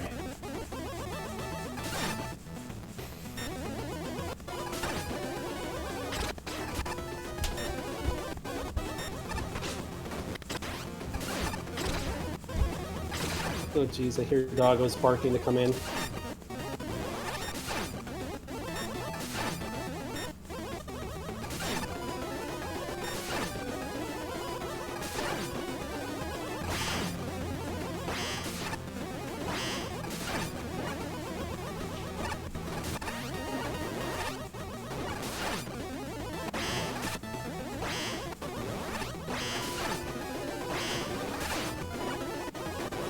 Yes, Lakota, I hear you. Hold up. You're fighting the boss, buddy. Ah, it's reversing my gravity. Trying to pause the game for you, but I respawned.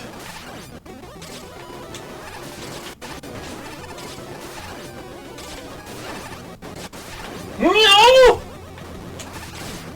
I'm trying to time it for both of us.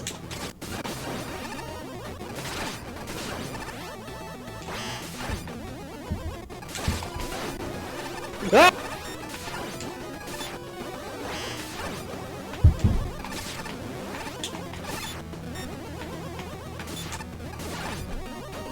Ooh. Yay! Whoa! Almost got Well, I trapped there. dodged that last attack right at the end there. Yikes. Okay, time to go get the coots.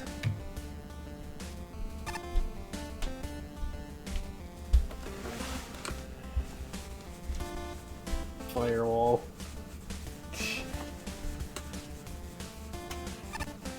Okay. Alright. While you're reading the stuff, I'll get Coots. He's borking. Bork.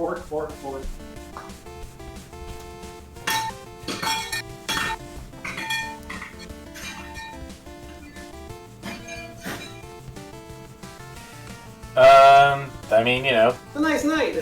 updating a game is usually worth it, I don't know unless you're a speedrunner. but it's like 80% humidity. I recognize these visuals. Always Crossover update. with Metal I Storm. know a lot of this has co-op fixes. We've been reporting a ton of co-op problems. I'm guessing you're getting fixed, but there's still other things you should always update. Complete with at-will gravity swapping. Considering Gravity Man happened, this is not unfitting, and the GREF system handles like a dream. The introduction is excellent, quickly explaining everything you need to know, and the level keeps things fresh with a small variety of gimmicks and obstacles. Particular props.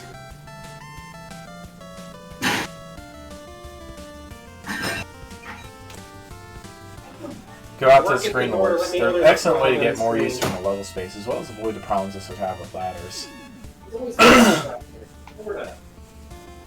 Sadly, the enemies drop the ball. Not because they're bad enemies, there's some real clever placement of the first walkers. And the gimmick-type enemies, the fire crabs and the I don't care if there's a problem. green railbots, were outright excellent. However, the majority of the enemies might as well just be target practice, especially the wheels. Getting around them can be slightly tricky at first. But they all die to charge shots. As a result, once they understood the gimmick, none of the outright enemies were threats. Heck, I didn't even notice when the walker robots got cannons. They just weren't as important as the green machines on the walls.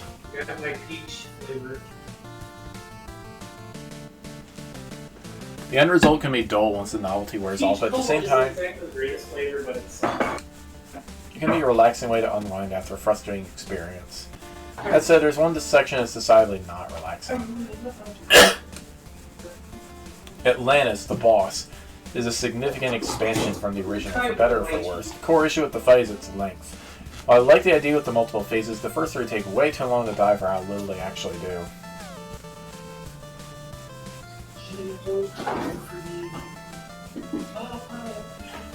The first two in particular really don't encourage gravity flipping beyond being tedious if you don't, which doesn't pan out well.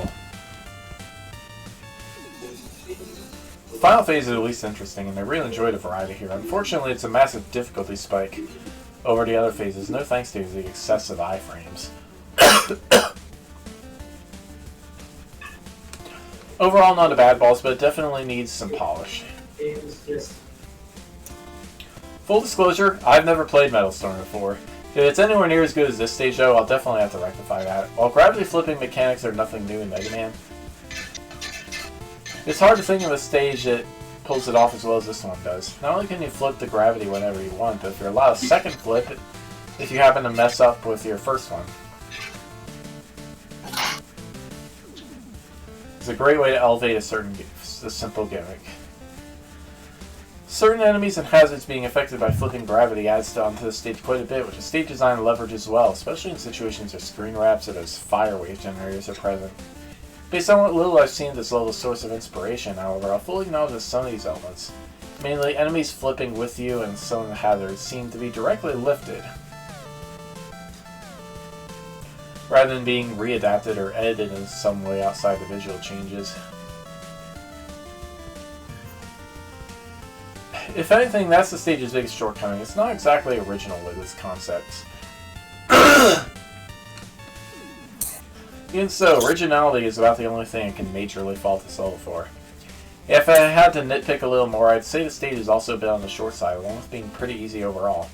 Even the boss with his 4 phases and health bars didn't seem to pose that much of a challenge. Still, that didn't really negatively impact my experience with the stage that much. It's just all around well put together and a lot of fun. More so than anything though, I think this level proves that you don't need to do anything too complex to make a good stage. All you really need is a solid core mechanic and some good stage design centered around it. Vertical vertigo via venturing various vortexes! This is quite a creative stage. While flipping gravity isn't necessarily an uncommon gimmick, here the enemies and stage elements also change depending on which orientation you're on. It's a very neat spin to it. With how the blue walking enemies get affected by the gravity you choose and how the red crab-like fire turrets only activate on certain orientation, it creates a nifty dynamic between the maneuvering and combat gameplay. I like the ding indicator of when the rail obstacles are about to approach. Nice extra details go a long way in making this a very polished stage. Hi, puppy. The settings are also pretty unique. Luna? Futuristic. Really? That's okay. I will. Quit You're so the funny, soundboard. puppy. There. You're such a funny puppy. There she goes. Puppy. She gorped on the way out. The futuristic mech theming is something you don't see often in a classic Mega Man level. I dig the music too, fitting to its somewhat factory-like aesthetics. The only real downside with the stage is its length is a little on the short side. I'm certain that more could have been done out of the elements of the stage. They have quite the potential. The boss starts out simple and gradually introduces more complex attack patterns where the player would need to utilize their gravity change as the fight goes on. Simple but very elegant way to implement the stage gimmick into the fight itself. It can be a little bit of a drag with its 4 health bars to eat through, but stanchion iframes are nerfed to compensate, which is appreciated. It also helps make up for the overall short length of the actual stage itself. This is awesome. This is awesome! This is awesome! Okay. As a standalone level, this checks all the boxes for me. A smooth learning curve that subtly teaches the player before testing that knowledge. Novel, varied, increasingly difficult, fair, and mildly puzzle-oriented challenges with properly secret secrets. Length, checkpoints, power-ups, and two-way transitions that are thoroughly appropriate. A boss with the right number of health bars for what it's trying to accomplish. Check, check, check, check-a-rooney. As a crossover level, this rocks my sockets. Metal Storm was the first game to satisfy the gravity-flipping hunger I had after playing Mega Man 5. And you've taken elements from the NES cult classic and integrated them back into Mega Man, paying tribute to the former without eclipsing the latter. For me, the balance is absolutely perfect. Not only do the graphics capture a messy, futuristic vibe of the source material, which I can forgive for being a little hard on the eyes, but because that's accurate, but they elegantly incorporate some Mega Man aesthetics. The enemy designs are outstanding in this regard. Similar, the music sounds just like Metal Storm, but cleaned up to feel more at home in the Mega Man game. For once, I am completely on board with the weapon lockouts. They ensure the main gimmick is always relevant, and I appreciate that you're shown up front what you can and cannot use. The only faults I can find are technical ones. Boss projectiles should ideally disappear when the boss dies. Time it right and you can flip yourself into the floor or cause line-guided enemies to fall off screen when they spawn. I am obligated to report these issues. I am not obligated to care about them. Seriously, thank you for making this level. Leaders from the Earth Nation will now bestow upon you a reward greater than any medal and more valuable than all the gold known to man. You have earned 11th place in MaGMML3.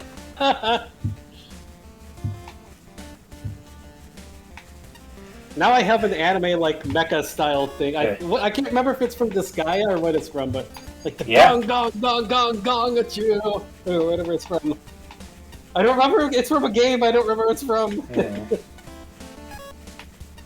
Ah, Metal Storm. Yes, understood that reference. Insert image of Captain America here. It maybe relies on a little bit too hard on the reference rather than having its own identity, but it's a perfectly serviceable level. Therein lies the issue. It's just perfectly serviceable rather than outstanding. The gimmick isn't quite pushed far enough for my taste, and the level seems over too soon. A major problem with this level is the spikes. It shouldn't blend in with the rest of the background. I died to these rather too many times because they are very hard to notice, which in a stage with such an attention-requiring gimmick is really a big issue. There isn't much else to complain about other than I wish it had done more with the idea.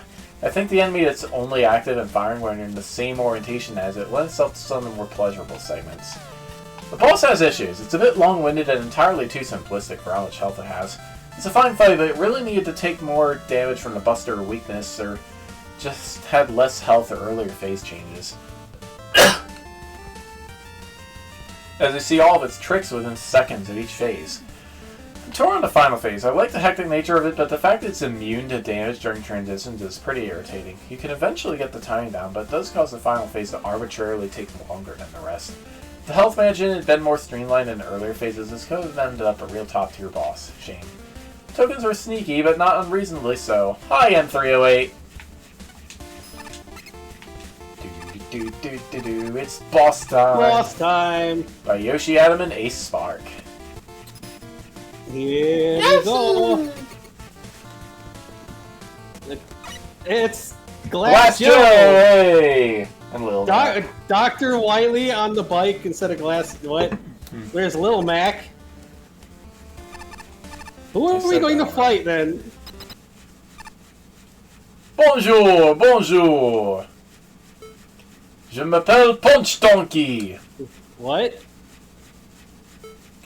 Tout est I don't speak French.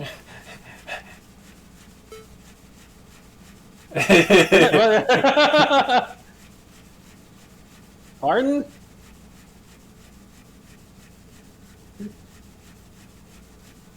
And back to French. I could use Google Translate.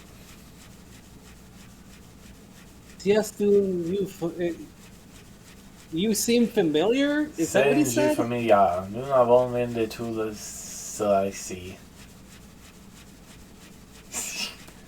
I mean, it's still Anglican, so you can kind of make it out, but... Comment c'est tout Comment? ça son? Je vais t'arracher la tête. Comment dessus tu penses que c'est le chouchon de je vos t'arracher la tête. Vive la Vive la France! France! Je viens te chercher! This viens de chercher. Mega Man fan game, okay. Punch out.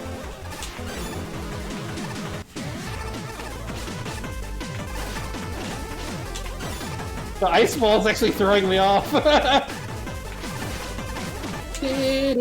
It's Punch Out remix of a Mega Man theme.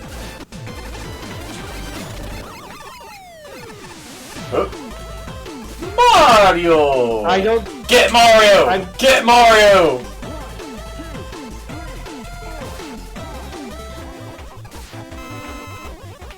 I had a feeling this wasn't over. Yeah.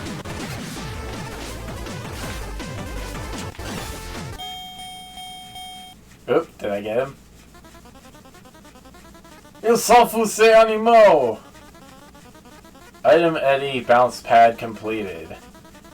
Get your weapons ready. It's a Mega Man 2 reference. Okay. I know he's making a... Oh! Oh! It's a... He's wearing the Asterix helmet. He said animal, so it's based on the... Because both Susie and Bastard got an animal. Uh-oh. Whoa! I think that's cheating! It's an actual...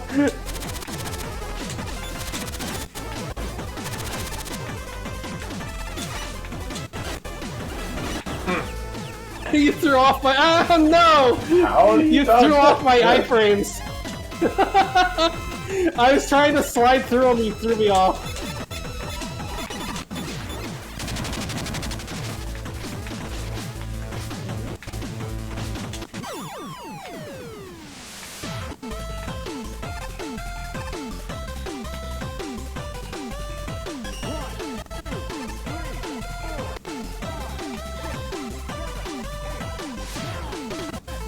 Knockout!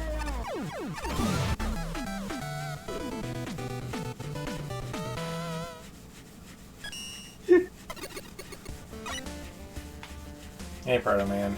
Mega dongs? What? Okay. A certain notorious gang uses this gym as a hideout, but not every member is cut out for that life. One's looking to earn some money for a new life and has a special card to sell. And say what you each have will be better served in the other's hands. We already did. Okay. Okay. I'm not so Googling something. that. Yeah, just hold on. There's something we need to do. I need to restart here in single player and then invite you back in. Okay. So we can get something funny here. Okay.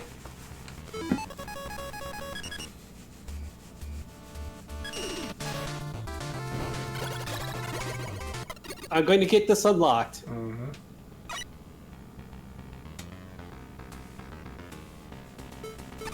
Key.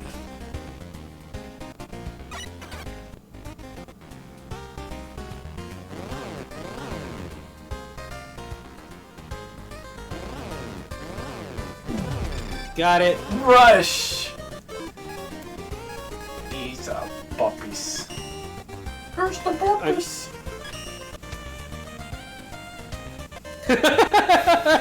This is a bar. Every time we should spend less time at the bar. Okay. Oh, the puppies! Okay.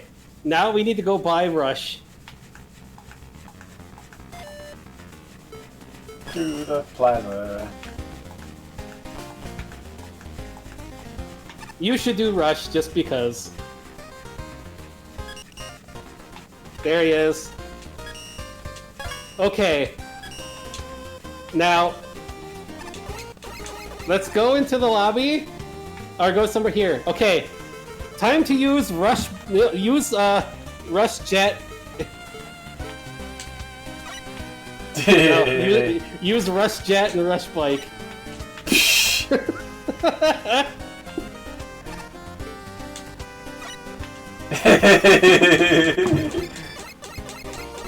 That's pretty silly. Yeah. Rush It is very cool silly. I might use Rush to Spin! make a four-legged avatar or something, I don't know.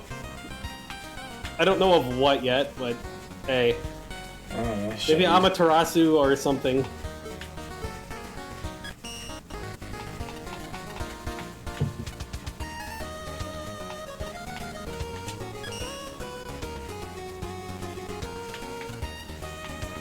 Cherno!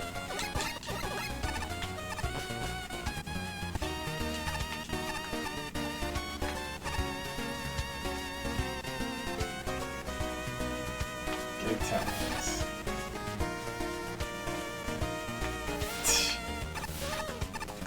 Okay. Next time on MaGMML3, the final tier. Yep. We'll save that off for next time. Top 10, baby! We're in the top 10, and then we're going to hit, like, at least MaGMML2 and 4, and, I haven't played through all of 48 and 24 yet, but Zero had one of the craziest, most batshit insane endings of any game I played, so I can't wait to see what's going to happen in this. Like, make a good... MaGMML Zero had, like, a really insane and good finale. And you gotta remember, I think... What was it? How many levels are in... I mean, outside of the dev levels that show up in every tier, there was something like 30-some story levels that were... Man. And there were finale levels, too, to be submitted. A whole bunch of them. So we still have a lot more levels to go, except these are submitted by people who have really high scores and have won previous contests, and the devs, and I don't know if it's true, but somebody said somebody from Capcom too. I don't know if that's true, because that's from somebody random on Discord. So I'm not part of the Discord for MaGMML, which I probably should be at this point, considering how many times we find stuff and how much I talk about it, but So, we'll be back tomorrow with RP stuff. I don't have my thing organized yet because I have to reorganize a lot because a lot of my outlines and story had to include Bob.